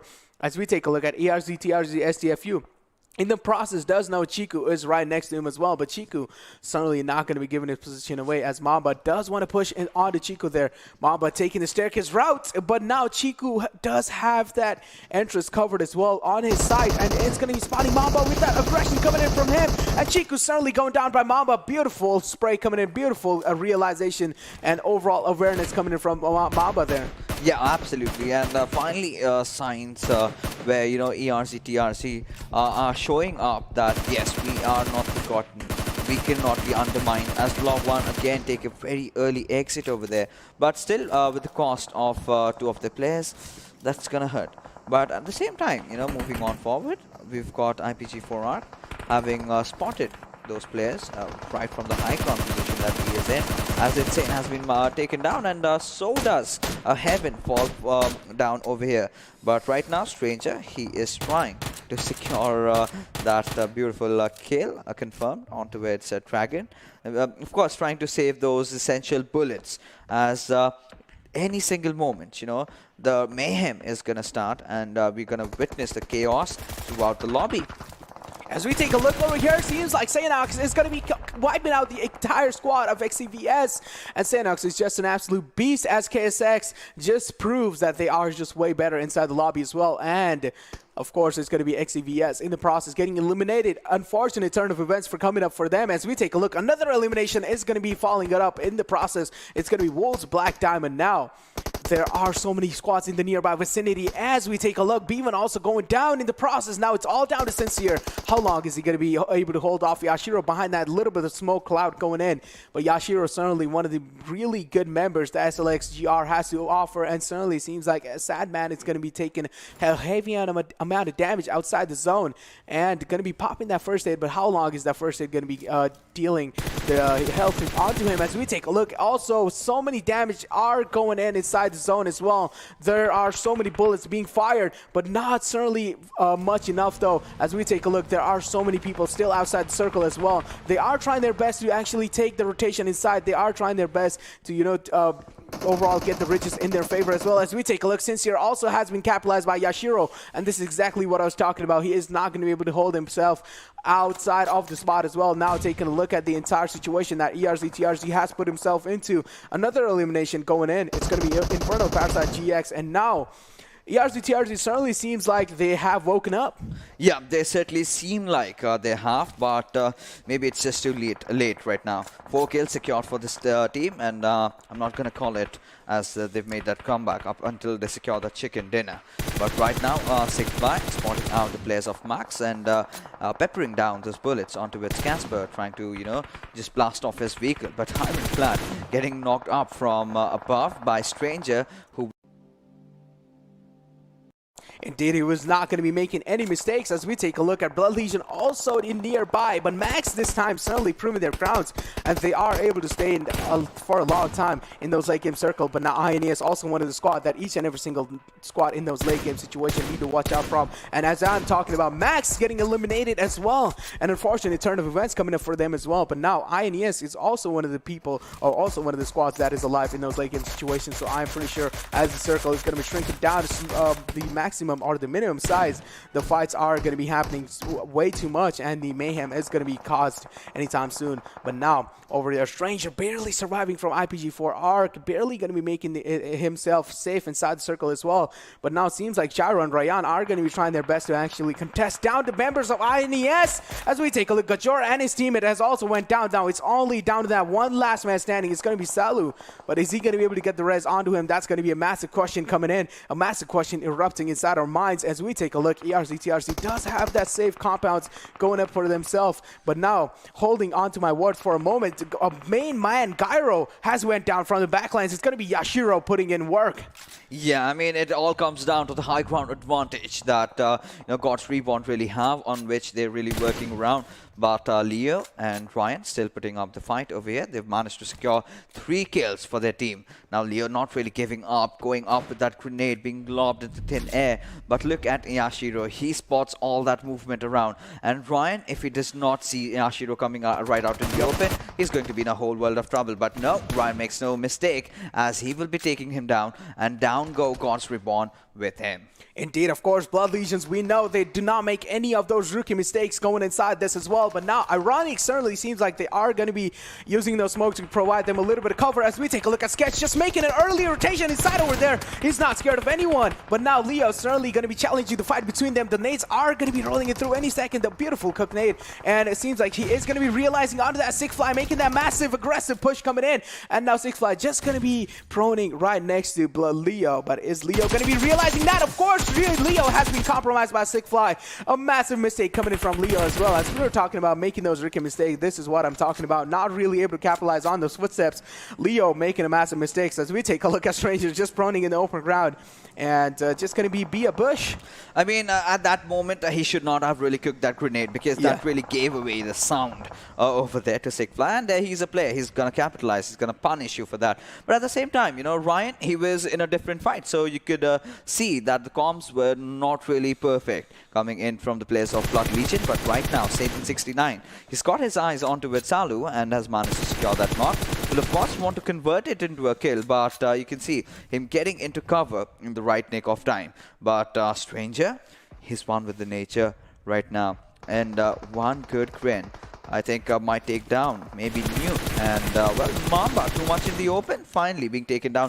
SLX Ironic, they are starting to step up in those final few moments as the 6th circle is about to close in, and Stranger is just pushing in from the back lines, getting those kills happening in their favor up until the point Gajor, the last surviving member, manages to secure the kill. Indeed, now it's all down to these three teams. It's going to be Ironic, of course, the strongest team alive, and then INES comes in the second position as well. But how long is INES going to be able to stick that res onto them, though? That's going to be a massive question going in as we take a look at Ryan, also in those backlines, trying his best to pepper down those bullets. Going to be finding him down, but certainly getting spotted in the process as well, revealing his position while he's trying his best to actually take him down. As we take a look, INES, Gajar has went down in the process as well. Now, Ironic, the entire situation is in their hands, is in their palm now. How long are they going to be able to keep it inside over here, though? It's all down to Ryan, the last man standing from Blood Legion. Certainly not going to be able to hold them off for a long time. It's all down. It's a 1-on-3 situation. Of course, it's going to be such a hard task for Ryan to keep himself survive as the nade and the cover is going through. The utilities are being used, but now he does realize that the entire situation is crumbling down right in front of his eyes. But is Ryan going to be able to make the clutch happen? As we take a look, it's just a massive stare down going in. Yeah. All right, so Sketch has already called the shots. He feels the chicken dinner is going back home. And SLX Ironic, well, they are partying around. Imagine Ryan plays a spoil spot to that. But that's very highly unlikely to happen because Ryan needs to get inside the circle.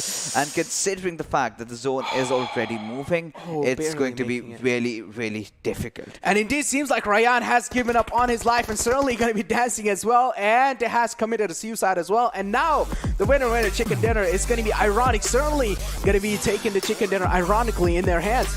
Yeah, and there you go. 5 kills, 8th position is where they're going to find themselves after this match, because now so many interesting things are happening. AGT9 come in, we've got SLX Ironic coming in. They're all getting those chickens. Now, this is creating a chaos in itself in the overall standings. Now, the teams that were already there, they were like, okay guys, we still have a chance, and now they do not. But at the same time, you know, it's not going to affect the players of Blood Legion a lot, because they did manage to get the top 2 spot at least, you know, the 2nd spot. And the same can be said for the boys of INES, you know, still maintaining it. But now, let's take a look at the MVP. And let's take a look at who it is. It's Yashiro. I mean, God's Reborn went down a bit early, but they still managed to have a lot of kills going in their favor. Indeed, yeah, Yashiro was the last man standing, and he was actually putting in work, just unloading his mag onto his enemy. And certainly, the MVP is going to be showing the results for that. With 6 kills, 917 damage going in his favor. Only 2 assists, though. Unfortunate turn of events going in for that man. And healing done is going to be in 298. I mean, this particular game could have also gone into the hands of Blood Legion had they not been too much out in the open first. And the second one, of course, Leo making the small little mistakes. You know, when the push really came in front of him, he was cooking a grenade. When he really shifted and took those shots, again, he threw that grenade up. But that did enough damage towards, I guess, the other player, the one who was just coming in. But XCxFly was already near the ridge, and he was prone dead. The moment he started cooking another grenade, this is the time that he knew that he could strike. But now, ladies and gentlemen, let's take a look at who were the top players in the lobby. And there you go, Stranger, Yashiro, Demon, and Sanhok. Indeed, of course, these 4 guys are going to be the top player for them coming in. But now, one man was really putting in work, as I was talking about, of course, Yashiro. And certainly, you know, Yashiro was getting held off in those smoke clouds for a while there, but Yashiro finally breaking through the prison and just taking anyone down, and just the beast was unleashed as soon as he managed to secure that spot for himself. But now, overall, Stranger was, of course, the last man standing for IPG4 ARC as well, and he was trying his best to, you know, put in work, but certainly getting spammed through the smoke was his, you know, the death coming in for him as well. And then Demon, of course, with those 4 kills, 691 damage, and then Sanhok in the end, you know, just like the salt and pepper of the game coming in, and with those 4 kills and 499 damage, almost 500. Yeah, but now let's take a look at the match summary. And well, quite an interesting map of Miramar. These new teams are really starting to step up, getting those chickens for themselves. So this time the regional finals of the Bangladeshi region has been a very fairly contested. It's not just, okay, Blood Legion, like we mentioned, let's just put them aside. But the teams after that, they you know, nobody is you know, willing to give up, and they're all playing so well. But now let's head on to the match ranking and see how this match really turned out for all these boys that did play this one out. So ALxIRonic getting the chicken, followed by IPG4 ARC on the 2nd spot. I mean, indeed, yeah, Ironic weren't really able to, you know, secure that many of kills. Only 5 kills coming in, and only total points of 20. We certainly did not expect this less points coming in from this squad. But certainly, yeah, this will be helping them a little bit, you know, just to get a little bit of leap in those overall leaderboards as well. But now taking a look at IPGX4 ARC, also able to secure that 2nd position for themselves. Blood Legion, yeah, somewhere in the back lines, of course, falling short on those kills, and certainly are going to get punished for that. But also managed to secure those 12 placement points is going to be huge for them. And then, of course, it's going to be INERTIA Esports in the line as well. Yeah, I mean, considering finally we did get to see some signs of resurrections for the boys from ERZxTRZ, but well, A1 1952 really not having the game that they wanted. And considering the you know, the battle going on, this is something that they cannot afford right now. Yeah. I mean, one thing going into this match that we definitely had so many expectations going in for A1 9052, that we were talking about Miramar overall having just like so much spacing to work around, and certainly seems like A1 didn't really have their luck on their sleeves this time, and they just fell down. One thing I really want to, you know, one point I really want to focus on is definitely going to be Exentric over here. Okay. They're not really able to show up like in those, even in those previous games as well. They're just, you know, crumbling down. Yeah, I mean, Exentric Infinity from yesterday, I think the miseries have been continuing.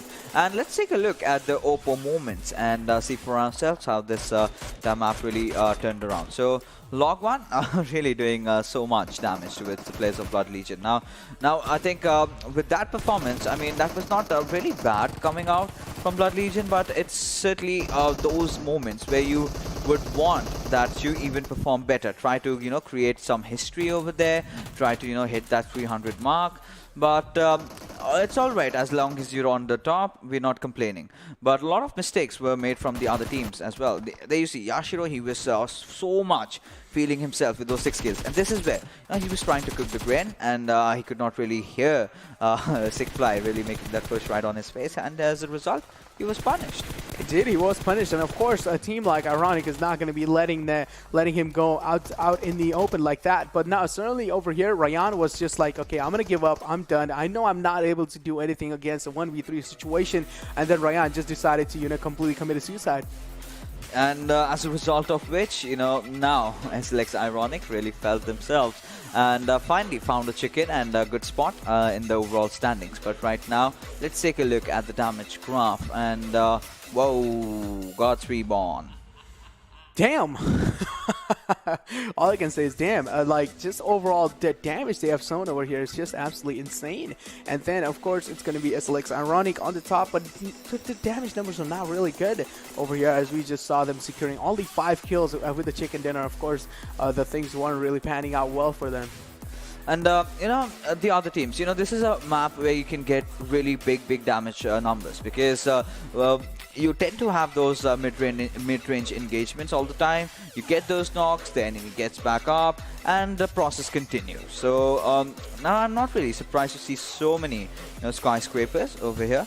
But it is what it is, IPG4Arc's Stranger did such a good job in, taking down the players of INES and just reduced down to one-man squad, where Gashar, of course, went in and finished him off. But he was a lonesome player, taking down 2-3 players in that spot is pretty much commendable.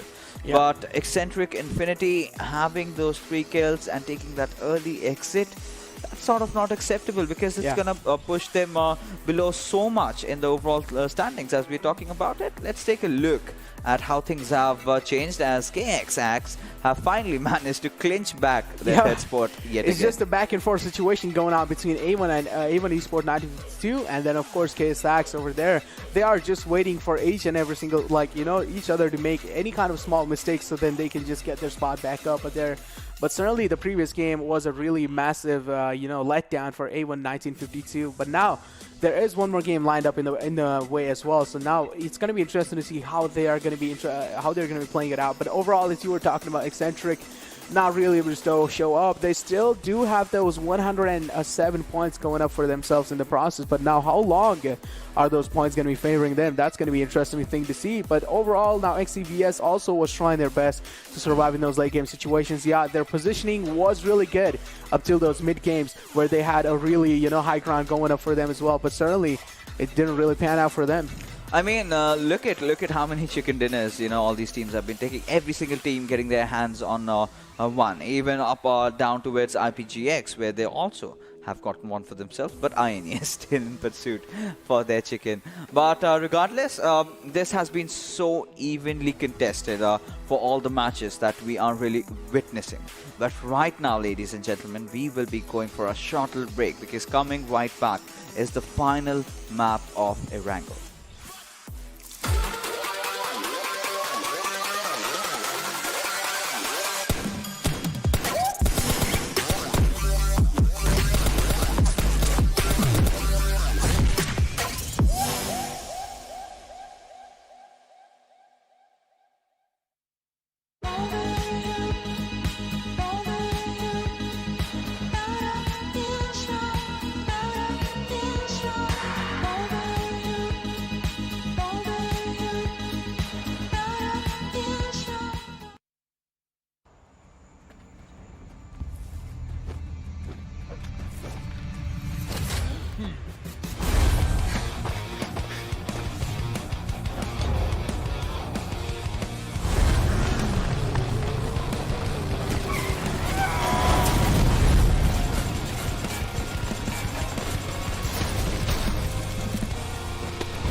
Hello and welcome back, ladies and gentlemen, to the final game of the evening. You are watching the PUBG Mobile Club Open Spring Split 2021, the Bangladesh region, of course, sponsored by Oppo Reno 5, as we head along inside the map of Erangel. So, well, with so many teams, so many different teams getting the chicken, I'm going to put you in the spot again.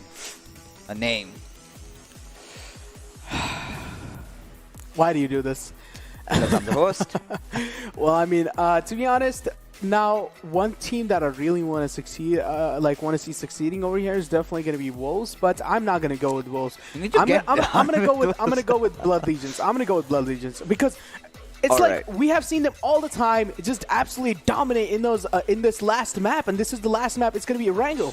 You know, you're always playing it safe. It's not called being safe. It's just called being. It's just called knowing which team is good. I mean, of course, that's what playing safe is. Because statistically, yes, because they've been dominating those final games of Erangel. They've been dropping those 20+ kill bombs. But today, they've been seemingly off a bit because it feels like the last day of the group stages. Where Blood Legions were trying to completely go aggressive, but that's where they were kind of being shunned down from different areas. So today, I'm still a dreamer. I'm still pursuing as to when is INES gonna get their first chicken. I mean, they just don't need to. They're doing really but still, good. That one number points. looks good. Yeah, I mean, it does look good. But yeah, in a certain time, it might be a record that, this team actually managed to, secure that, top 3 position without getting even a single chicken dinner. All they did was just get killed and just get those survival points for themselves. Yeah, I mean, that's we've seen that, in the different formats of the tournament. And we've seen a lot of teams that highly rely on consistency. Placement, yeah. But now that A1952 did have a really bad game in Miramar. They were taken down so early on. Exentric Infinity, they have been completely looking lost. Log 1 getting a few kills here and there, and then again falling down. So that it's not stable anymore, and we love it because all these teams are completely going after each other with no holds barred, to be honest. But yes, okay, so now this would be a prediction question. Where do you think the circle will go? Well, to be honest, I really want to see Military Circle. I just want all these teams to suffer. Such a sadist. But, Military Circle might just be the one. And we know the boys of Team Wolves to go down there. So maybe, the Wolves chicken dinner that we're all waiting for might be happening. Might be happening. Indeed, of course. I mean, this is why I actually want the circle to go down, on the complete, other direction, which is, of course, going to be a military-based circle. And we all know how tough it gets to actually make those late games rotation inside the circle as well. And even those early games, if you are just going to get completely bridge camped by each and every single squad, and of course, you are going to be welcomed with a lot of bullets onto your car and even onto your dome. So now that's going to be interesting to see how these guys are going to be panning out under those different new strategies, just to work around the edges and from those waterways, or just overall whatever you guys want to use the means of transport for yourself. How are you guys going to be utilizing those? How are you guys going to be utilizing those utilities is going to be one of the main factors that we all want to know. Yeah, and now let's just shut down our minds because the game is live. Because this is the game which is gonna, be like the shot caller. Might become Blood Legions, might just go anywhere, or maybe some other team. Maybe Team Max might just win that one out. So let's see as to what does Erangel have in stores for us as we head on the flight path trajectory. However, starting from Stalber all the way down towards the Sanhok military base. Indeed, the flight path is kind of interesting coming in over here. And taking a look at the flight path, I really feel like the zone might be in the military base side as we are taking a look at the flight path. It's just going to be completely straight from top to bottom. And it seems like IPG4 ARC is going to be the one to actually go towards Kameshki, a really unique drop location coming in from this team. We definitely did not expect them to actually go towards Kameshki there. But now overall, taking a look at the entire INES squad, they do seem like they want to go and contest that, overall Rozhok area. And they might be having some neighbors as we take a look. XP Blood Legions are going to be contesting that entire school and apartment area as well. Yeah, I mean, right now, Blood Legion, they love to go towards Rozhok from what we've seen in the past. And now maybe them going to school or maybe apps kind of might be a change because they've started to understand this fact that a lot of teams have, made them the soft target. So, yeah, that is possible. Yeah. But at the same time, Wolves sticking to their military drop location. IPGX, of course, going to the circle, and barely. I mean, this even makes things more intense because it can go anywhere. I mean, it can go towards Ferry Pair, and Ferry Pair is, I think, a spot that A1 1952 absolutely loves. Yep. So this might be the game which brings them back into the top 3 because there's this fight going on between A1 1952 and KSX for the 3rd spot. Indeed, but now taking a look at these teams' drop location, there are so many teams actually outside the circle, and there are barely some of the teams actually inside the circle as well. But now, taking a look at the nearby vicinity that Blood Legion has put themselves into, it does seem like they do have a lot of members right next to them. It's going to be AGT9 and even INETIA somewhere around the edges as well. But now, one team that is really going to be struggling to make the rotation inside is definitely going to be IPG4 ARC, as the unique drop location they have chosen for themselves is going to be Kameshki. And we haven't really seen a lot of teams actually going and contesting for Kameshki, and this is what they actually, got themselves in the advantage. Now, they definitely do not have anyone nearby them, but as soon as they are going to be making this rotation inside the circle, they are going to be falling into massive world of trouble. But as we take a look, it does seem like Blood Legion are going to be in a massive world of trouble if they are just going to be contesting that entire school area. As we do see AGT9 is in the nearby vicinity, and it does seem like Log1 is also going to be riding along with it. Yeah, I mean, considering how Log1 have been playing so far, I think they would want to get themselves back. But by the looks of it, INES also kind of rotating around, traversing around the beautiful vast expanse of Erangel. And right beside them is Reborn, a team that does come with high spirits, considering how well they performed in Miramar. Yeah. So the difference between KSX and A1952 is not too much. Right, so one good game by either of these teams, and they might find themselves in the 3rd spot. But I was kind of anticipating, by the end of the day, we will get to see that, segregation between the top 4 or top 5 teams. But no, this was not the case. A lot of different teams also came into play over here, and well, INES not really having the start of their life because Reborn just found them out, hunted him, and well, went out. An unfortunate turn of events, an unfortunate start, as I would like to call it. And certainly INES losing out on one of their main members. It's going to be, just overall, any of those casualties, early casualties, is just going to be penalizing you so much in those late game circles or late game situations. But now, taking a look at the Blood Legion stats over here, of course, on the hashtag rank 1 with 230 points. One thing I was really expecting Blood Legions from here was that, maybe they are going to be able to cross that 50 mark, like 250 points, or like above at least that. But certainly, it doesn't really seem like that's going to be happening anytime soon. And one thing I really want to also, point out over here, that ERZxTRZ was the one team to use their brain over here. They dropped on a complete ship, and then they actually took the boat with them. So if they manage to, even if the circle goes around on the military base, they're not going to be having any trouble rotating inside with that boat going in for themselves. So of course, a brilliant decision coming in from ERZxTRZ. Just overall, they use their brain. And even XCVS, it does seem like they are struggling, and yes, they are struggling. And Jerry certainly needs to wake up anytime soon, because we haven't really been seeing Jerry anytime soon. Just putting out a lot of bullets into their enemy, and just overall securing those knocks as well. Now the ship might have sailed for XCVS at this point. Not a lot of matches remaining because this is the last game of the evening. Tomorrow we just have 4 matches left, and after that it's pretty basically donezo.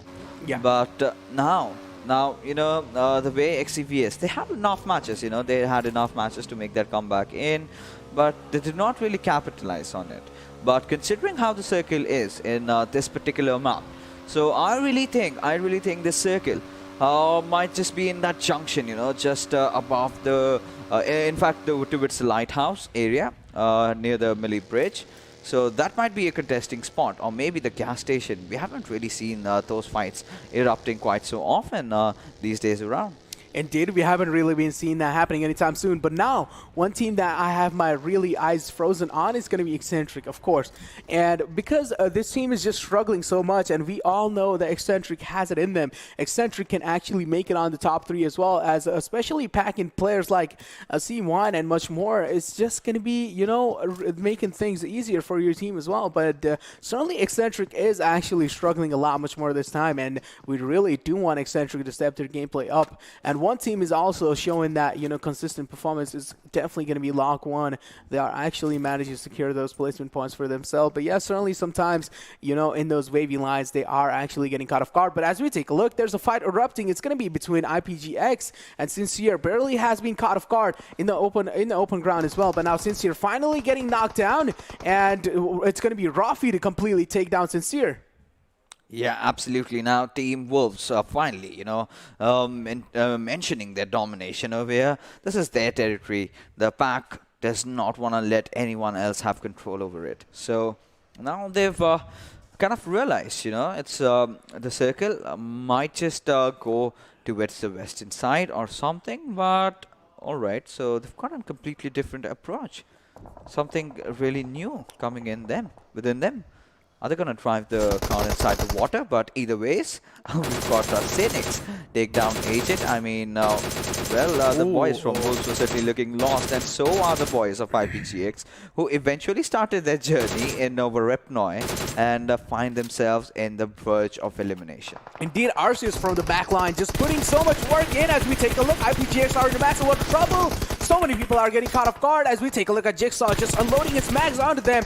And now IPGX are only down to that one last man. It's going to be Marshall, but how long is Marshall going to be able to clutch the situation out? As we take a look at Jigsaw getting a heavy amount of beating in the process as well. Jigsaw is down to barely low HP. The nades are going to be rolling in through from Marshall as well. Marshall does realize that Jigsaw is in a really critical condition. Now Jigsaw going to be finally repositioning himself, but now going to be exposing his body in the process as well, and finally is going to get completely contested by the teammate. It's going to be Rafi. I mean, that was a perfect bait from Jigsaw, to be honest. He knew that it was just that one player of IPGX, and this is where the trust needs to come in. And Rafi was like, hey, buddy, you can go out in the open, and I'm there watching your backs. Of course, Jigsaw did get that knock down onto it himself, but in turn managed to wipe out the squad of IPGX. Not a lot of casualties at all from the players of Wolves, and that's a fairly decent start for them. As the circle has started closing in, we'll get a rather clearer picture as to where it kind of goes on next, because now A1952 have gotten themselves in the best spot possible, and there you go, it goes all the way up top. So this completely changes Wolves' approach towards the game. So going again to that open areas towards the eastern side of Katka, again making things so interesting for all these teams. I mean, one thing I really want to point out over here is going to be IPG4 ARC. They're still in that Stalber area. They need to make their way inside over here. They're way too far away from the zone. But now INERTIA seems like he is having a hard time as he is taking a look at God's Reborn, making that rotation inside as well. But now the entire INERTIA squad is inside the chargeable area. And how are they going to be making the rotation is a massive thing that I am wondering for myself as well. But now, overall, the zone is certainly not that far away. So it's certainly not going to be that difficult for them to actually make the rotation in. You know, they're taking their own sweet time, to be honest. Right now, the players of INES, they've pretty much gotten done with the loot. They headed for Giorgio, but, you know, the boys from God's Reborn really took them down. One of those players getting knocked out early on. But SLX Ironic finally spotting out where Team Exentric Infinity is, who have been kind of looking really shaky in the past 2 days. But C minor getting that one beautiful knock. So A1952 getting themselves into action again, and this time against the boys of Team ALxK9. Indeed. But now, over here, the fight is that erupting in front of us is going to be between Ironic and Exentric. But now, which team is going to be coming out on top? But as we take a look, seems like ALxK9 is also going to be making things a little bit difficult for them as well. But C1 does have that compound contested for himself and even his teammates as well. But certainly the separation from Riddle is going to be costing them Riddle's life as well, and also is going to be costing them a little bit of fear as well going inside those late game situations, especially going inside within those late game situations with only 3 people is going to be massive world of trouble. As we take a look, talking about massive world of trouble, A1952 also falling down early off. Oh, well, that was not anticipated. that was uncalled for. A1 1952, you guys cannot afford mistakes as such. But, well, right now, what we are going to witness is the second airdrop coming in. The big green cannon. The AWM with that 8-time scope. But AGT9 from the sidelines, they're getting a few knocks here and there. ERZxTRZ, they're getting a few knocks also to themselves. But what is Aban up to? Lock 1, well, they've got 2 of them less knocked out as they are spraying down those bullets on towards the players of ERZxTRZ. SDFU somehow dodging it.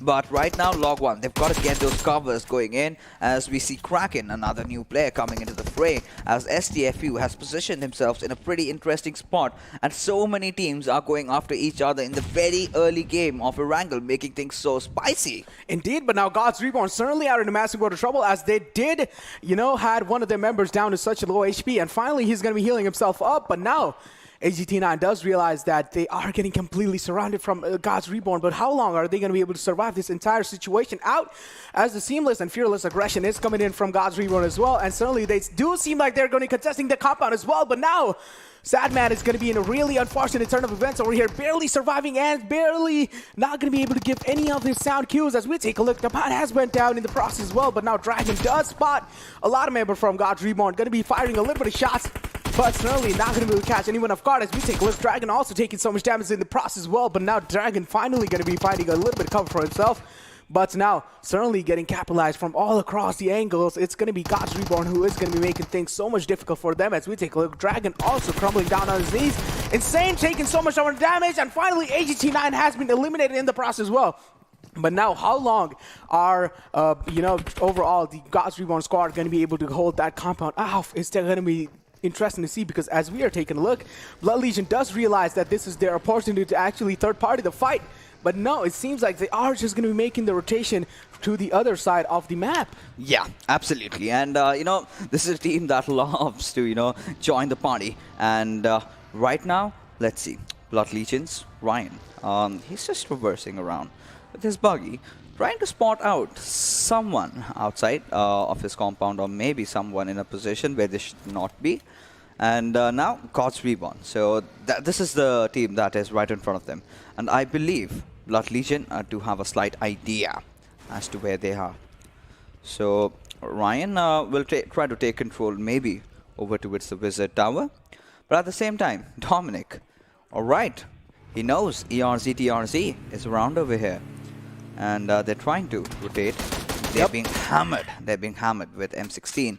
Dominic trying to exchange those shots, but not really succeeding. Indeed, not really able to connect any of his shots. This is definitely going to be a little bit of disadvantage coming in from his side, but certainly ERZxTRZ making it to safety. But now, how long and where are they going to be finding the cover is going to be a really compelling thing that I am wondering for myself right now. But now, they do know that this is the best position they have to offer, and they do know that there is one squad right in front of them. It's going to be IPG4 ARC. So certainly going for that compound would not be a really great choice coming in from them. Yeah, I mean, right now all they have to do is just play the circle and not go in for some unwanted push, because Blood Legion, they've not been having a good time today, to be honest. Had they not built that really good lead, otherwise they would have been in a whole world of trouble by now. Of course, they're getting those, kill points. They're getting those, top 3 positions in a few games. But this is a team that we have kind of accustomed to see them win in every single time they come in to perform. So, considering how things are going around, the ALxK9, they find themselves in the church area, right beside Exentric Infinity. And, well, God's Reborn, I think we kind of see a different spark from these lands with the way they're going really aggressive after teams, because they've sort of realized if they do not start doing something, there will be nothing to fight for in the final day. Indeed, of course, there will be nothing. But now, take a look at the position and take a look at the circle shift. It's just an absolute surprise coming in from the game. And now, Woes, ALxK9, and even SLR, Ironic, XCVS, and all those teams that are outside in the vicinity. Of course, Max is going to be having the most trouble to actually make inside the rotation as well. But now, how are they going to be capitalizing, and how are they going to be panning the things out in their situation or in their favor? It's going to be a really massive question that we all are wondering as well.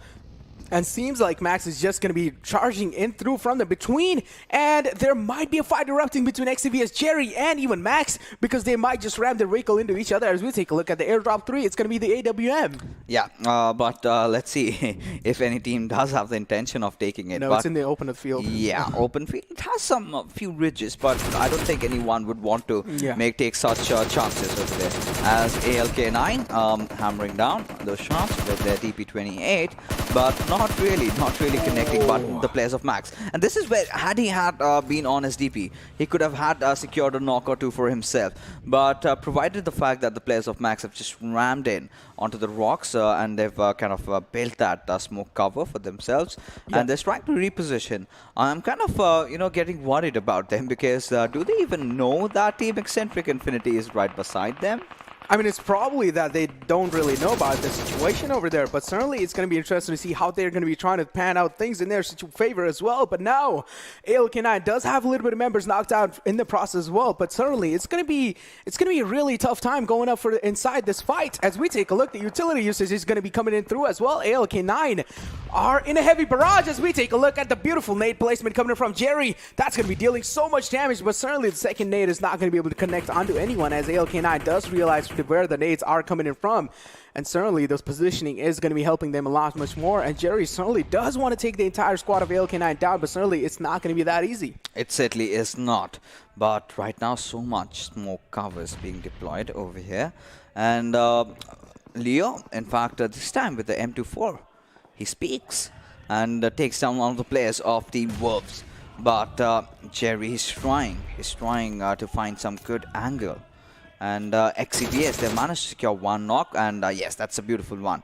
That's a beautiful one, taking down Tesla over there, opening things up. Now, is XCVS going to actually commit for the fight? Yes, by the looks of it, they are, as Demon just lobs that grenade. And is it going to make the distance, though? It did. A little. Yeah, it kind of ricocheted out, and Merciless taking some beating out from Yeah, it. indeed. Just 35 damage dealt for that nade. But certainly, I mean, overall, taking the entire stand for AGT9 over there, they are in a really bad situation, or a really bad spot. Sorry, ALxK9. And they are in a really world of trouble as we take a look at Demon trying to find a new angle, trying to flank across and around. Certainly going to be spotting a lot of members, and certainly decides to back off to his team, which is a really mature decision coming from that man as well. But now IPG4 are in a massive world of trouble as well, as we take a look. Finally, one of the members has went down from them as well, and it's going to be Dictator. And the res is coming in through from heaven, but how long are they going to be able to stay alive, though? That's going to be a massive world of trouble and massive thing that I'm wondering for myself as well. But XCVS, Jerry, Demon, and Yuri seem like they do have a really good position inside the circle as well. They do have that ridge going in, but in those left lines, there is one team right next to them. It's going to be ALxK9. Of course, they do want to take them out. And Jerry is out in the open. I don't really know if this is a really good choice coming from Jerry. I mean, he's got to take the chances, to be honest. They need a high-fracking game if they need to survive. And yes, Jerry is finally showing his true colors. But at the same time, Thunder, he's taken some beautiful wins over there. But Tesla is retaliating and has managed to secure that one knock. However, could not find the other. But so still, at the same time, yes, ALxK9, well, they're heavily firing back, and they send a strong message back at XCSV. We might not be at the best of the spots right now, but do not try to bully us. Do not try to, throw us off from our spot. Because if you do that, we are gonna respond back, and you might take a lot of beating, and that is what they have done right now. But Merciless taking his hands onto its Demon, just wiping him out, throwing him into the depths of hell, as Fahim continuing his prey onto its Tesla, but Tesla not really worrying about it right now. Indeed, Merciless showing that he is the merciless beast inside this fight, and going to be taking down Demon as well. In the process, we take a look at Yuri, also trying to unload so much mags inside Merciless. Merciless under heavy amount of beating, heavy amount of fire as well. Going to be healing himself back up, but certainly the heal is going to get denied by Yuri. Beautiful shot coming in from as well. And now, certainly XP Blood Legion, Gyro also going down in the process. Now the res is coming on through from Tesla, and the smokes are going through as well. But the beautiful smoke, beautiful placement, beautiful timing coming from that man. A well support player is what I like to call that. Yeah, I mean, you've got to deploy the smokes, and you've got to deploy the smokes where they actually matter. Now this circle has kind of panned down towards the southeastern side of the ruins. quite so many ridges and areas to play around with. But look at IPG4ARC. I mean, they're just, tapping those bullets onto its M4, clearly showing that they do not really have a lot of, lead to play around with. So kind of making use of every single bullet. And INES getting eliminated. Now, yep, a massive disappointment with 0 kills. Certainly not really able to pop off this game. But as we take a look, IPG4ARC Kevin certainly seems like he wants to send someone to hell. And certainly that nade is going to be connecting, a beautiful nade coming in from them as well. But as we take a look, KSI's entire team is right in front of them. And they do have a massive cover going in as well. And now Jigsaw, last man standing for Wolves as well, taking a heavy amount of damage. Jigsaw barely surviving. Is he going to be able to make it though? Certainly not. The zone is going to be denying him and going to be taking him down as well. But now as we take a look, the entire team of Max as well, struggling a little bit, but finally eliminating the entire Infinity of Exentric Infinity. I mean, to be honest, I mean, the way things started off, Wolves BD's Jigsaw getting those 2 beautiful knocks with his Mollo. 1 Molotov, 2 players going down. That is where it started spelling disaster. And Exentric Infinity have not really been in the thick and thins of it, finally succumbing to their injuries over there. And IPG4ARC, they're still inside those shacks, playing around, and they've got to get inside cover. They've got to get inside the zone. But this is a team that finally has taken their 3rd spot back and are still alive, because we've got the boys from Blood Legion doing so well, and they however have managed to lose out on one of the players, and one of them being knocked out. So they're trying to recover. But look at Mamba. And in fact the players of ERZxTRZ leaving no stones unturned. 7 kills already for these lads, all 4 of the players alive, as Mamba just going down after squads as he gets yet another grand knock onto the players of Team Max, as they are reduced to just that one player that's going to be King. Indeed, King is in a massive world of trouble as ERZxTRZ are closing their distance. And as we take a look, SDFU going down in the process as well. King certainly showing he's the king in that fight. But now ERZxTRZ does know that there is one player right in front of them. It's going to be Max King. Of course, they do know who it is as well. White Cat certainly trying to close his distance. And of course, he's going to be taking him down as well, as Mamba is still there in those left lines. But is the res going to be coming in through onto SDFU? That's going to be a really fascinating thing to witness. But now the entirety of the zone left side is in the hands of ERZxTRZ, but now certainly seems like IPG4ARC are also looking really healthy in the entire late game situation, as well as they do have a little bit of compound, a little bit of cover going up for themselves as well. But now all these of top 5 teams taking a look over here, it's going to be Blood Legion also surviving with 3 members, and we all know what this team is capable of. Yeah, we do know, but this is today them just trying to play it a bit safe in the final game, because by then they would have already been sitting at around 11-12 kills. But Blood Legion finally realized that they need 1 chicken, and they need to get it done neatly, or else it's just going to or else it's just going to break their flow in the final day. But Heaven getting that knock onto its SDFU, who was in a bit of a trouble over there, and they were taking so many fights. They've finally been spotted out. But Leo, we've seen this M24 really speak in volumes with the way he's been taking those shots. But against Scott Reborn, who are on a pretty good run right now, is he going to connect? Indeed. I mean, it's certainly going to be really interesting to see if that's going to be connecting. But seems like Mamba is going to be sending Heaven to hell. And certainly, yep, that is going to be happening. And there we go. The Heaven has been sent to hell. But now, certainly, ERZxTRZ Atomic also closing the distance onto his teammates, as well as we take a look at White Cat does know that the entire IPG4ARC team is right in front of them. And just take a look at the Blood Legion's position is going in over here. They do know that there is another team right in their back lines, or right in the left lines, as we would like to call it as. And there is a team right in the front line as well. And it's going to be the entire squad of ERZxTRZ. There are so many teams that are alive in the entire late game situation with all of their teammates alive as well. It's going to be the ERZxTRZ with four members, IPG4ARC with only 3 members. Yeah, of course, Heaven died in the previous rounds as well. But now, and it's going to be Blood Legion also with 3.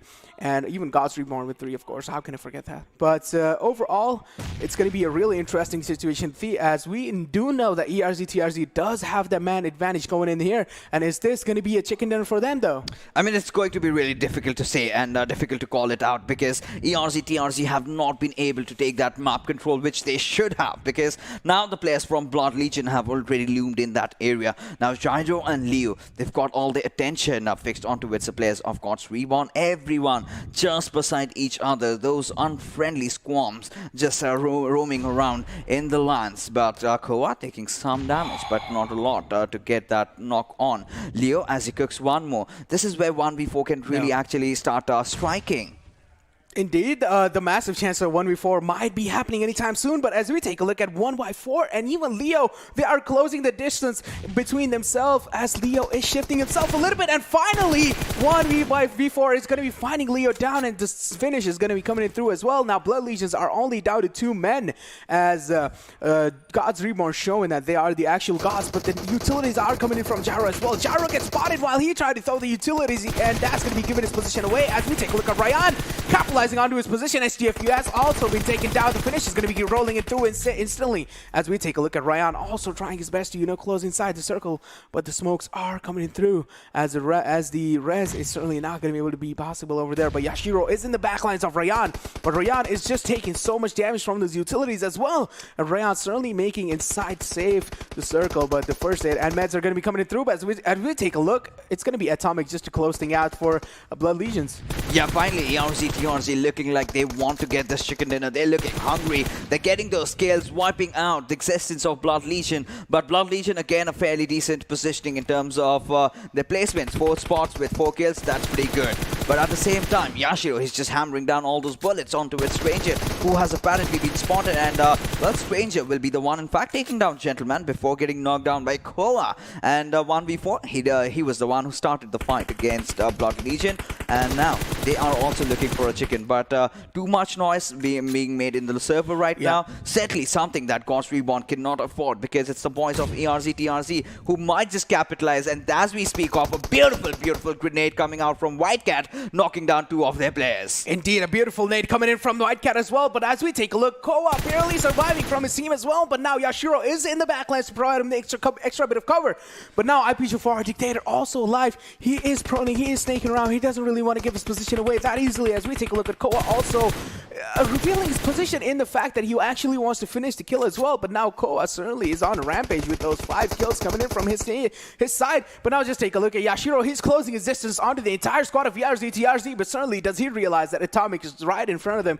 If he manages to cross the smoke, he is going to be meeting his makers, and certainly it's going to be Atomic to take him down as well. But now it's going to be interesting to see how Yashiro is going to be waiting the situation out. Of course, he is deciding to play it out a little bit more passive. Yeah, I mean, Dictator. Take a look at this lad. He's just squirming. He's just crawling his way inside the circle. Things have started getting really interesting, but does Mamba spot Koa out? No, it's going to be Dictator. However, he did get that 2 knocks, and Whitecat will, of course, get that confirmation. But this is where Gods Reborn strike. It's Whitecat who has to fend off the attack against 3 members squad of Gods Reborn. Can he do that? Yes, he is actually doing that. Now, 1v4 in a very, very interesting situation as we see the boys for SLX Gods Reborn finally getting that beautiful chicken dinner. I mean, it just came down to the wire of what could have been an easy one for this but for this team. Rather, 15 kills, 30 points just from this game. And well, they've kindly again took their stance up in the table or in the overall standings. Indeed, yeah, they were doing a really great job in those surviving in those late game phases, and we did think that ERZxTRZ might be the one to actually take the chicken dinner, but Gods Reborn just turning the tables onto against them. And I think it was Dictator who played the spoil spot in that one. You know, those 2 knocks out from the players of ERZxTRZ. But right now, let's take a look at the MVP. And it's going to be Koa with the way he's been, getting those kills for his team, the damage, the assists, and the healing has also been on point. So finally, you see the players of Gods Reborn kind of thriving under pressure when they know that if they do not perform, they're going to be right out. Their dreams are going to be shattered, at least for this, this fall, right? So this is where they finally have started stepping up in those final few games remaining. I mean, yeah, of course, they need to step it up, you know, because if you're just going to be sleeping all the time, that's not going to be working out. As Blood Legions did really seem like they have came out on top this time, though. I mean, today was definitely not their day, certainly, but it's not going to be affecting their score anytime soon because they have literally frozen themselves on top of the peak.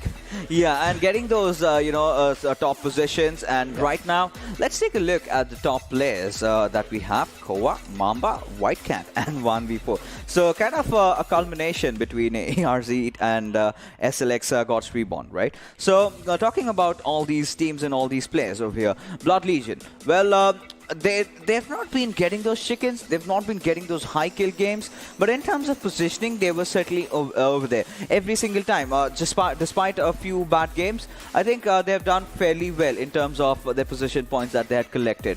But let's take a look at the match summary and see for ourselves as how things turned out. Indeed, ALxGR Koa with the highest kills, and then it's going to be Esan with 314-meter longest distance kills. That's actually really good. And then Jerry going to be following it up with the highest damage. Finally, we see this man stepping his gameplay up this time. And then we take a look at Sanhok with 11,679-meter travel. That's an absolute insane amount of numbers displayed on the board from them. But now ERZxTRZ Atomic also showing himself up in those maximum assist range. And now one thing I'm really happy about over here is definitely going to be Jerry this time. He seems like he has woken up. Yeah, but he has, of course, woken up, that we can really say. But is it too late is the big question over here. But now let's take a look at the match ranking and see how these teams fared off in the final game of Erangel for today's evening. As Gods Reborn gets you to that's 15 kills, getting that chicken, 30 points. But ERZxTRZ not being far behind, almost wiping out the half of the lobby, these two teams. Yeah, indeed. I mean, one thing I can definitely tell is that this second position for ERZxTRZ might be a massive leap in the overall rankings as well for them. They would at least be somewhere close to those top 8 positions. And, you know, in the upcoming future days, they might be getting a little bit of chance to, you know, grapple up there finally slowly. But, I mean, one thing I can tell is that it's going to be really, really, really difficult for them to actually get those top 3 positions because the competition is just equal over there. That it is, because things have started to get really spiced up, because now with Gods Reborn getting the chicken, now they're securing those sweet points for themselves. So it's going to be really creating ruckus in the overall standings. And now let's take a look at the OPPO moments, as we did see this time Erangel kind of blowing off right from the very start. You know, we did see those sparks where the players of Team INES were picked up early on, and well, A1 1952 also. So these two teams did not really have the game that they could have wanted, but it is what it is. Now the pressure is surely starting to eat them up. Indeed, the pressure will definitely be building up as the time processes on as well. But these were some of the moments that we really thought that were the most iconic moments in the entire season. And this is where things started turning around for ALxK9 there. The backline's attack is, of course, the most vicious, as we would like to call it. And, of course, King was just proning around in the grasses. Finally, Whitecat capitalizing onto his position and taking him down. And then this was over here where Blood Legion started crumbling down on their knees. And I really feel like when Blood Legion plays passive, it doesn't work out for them. It never works out. Whenever Blood Legion just decide to aggress through, this is when Blood Legion actually just start dominating the entire lobby. But certainly one thing I am really happy about over here is that ERZxTRZ this time has actually shown themselves up so well. Yeah, they certainly have. You know, that 15 kills finally will remind them of who they were and what they are capable of. But yes, with just mere 4 games remaining, I mean, the same thing goes out. I mean, can they do it? That's the question over here. But right now, before that, let's take a look at the damage graph, the damage numbers coming out, which is massive for the boys from ERZxTRZ. You know, reaching that 2.5k mark almost, but Gods Reborn not really far behind. Indeed, I mean, ERZxTRZ taking a couple from the damage over here from Gods Reborn over there, but certainly Gods Reborn is not really far behind, as you mentioned. But overall, I really want to focus on how like the entire ERZxTRZ squad played and made the rotations inside as well. Was just overall just an interesting and fascinating thing to witness, because overall Mamba was like just the way he was playing and just the way he was actually making the decisions was just really good. I mean, look at AGT9 and ALxK9. Look at the damage and the kills. I mean, not really the kind of an outing that you would have wanted for yourselves. And getting such huge numbers, not really getting them converted into kills, I mean, that's gonna hurt you. But despite that fact, I mean, I really like what ALxK are also doing. Yeah. I mean, you would not call them the best team, but we can, of course, give them the tag of being consistent. I mean, certainly what XCVSE had for themselves. But now, this is the moment that we were waiting for. The overall rankings, ladies and gentlemen. And, well, God's Reborn have managed to, you know, just take that third spot away from ALxK, but the difference is not too much. But look at A1 1952. Now, they've been kind of in a standstill.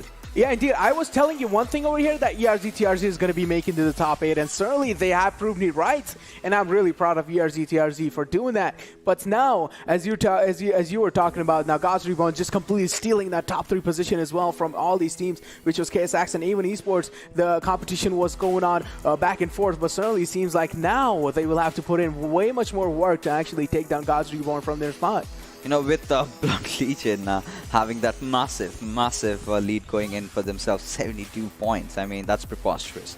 But as we move along further, it's still wide open. I mean, INERTIA Esports have somehow also sort of established a domination, but that's just one game that they can slack off. But apart from that, if they kind of decide to go down in the other games, then they're basically done. They might just lose their second spot. But, well, the third spot is what we are contesting for. God's Reborn, we've got ALxK, we've got A1 Esports 1952, even Log1 chiming in. So many teams not really giving up on their dreams, because no matter if you even come fourth, you're basically done. See you in the next PMCO. But before that, let's take a look at the kill leaders, those individual players who've been shining. Well, indeed, of course. I mean, it's definitely going to be Blood Legions on the top there. It's going to be Rayan with 42 massive frags, and then Gyro going to be following it up with 35, and then again, one more member from Blood Legions. It's going to be Dominic with 31 kills, and then Clutch, of course, we were talking about this, just making a little bit of spot barely for himself with those 29 frags. Yeah, he's just, you know, trying to fit in. And, well, Leo being the support player for his team. Yeah, he did whatever he could. And he's doing really good. Yeah, I mean, everyone has a particular role. You cannot expect all the 4 players to be over there. And if it does happen, then it's good. Unless you're Carnage from Nepal, then yeah, that thing certainly might happen. Yeah, so...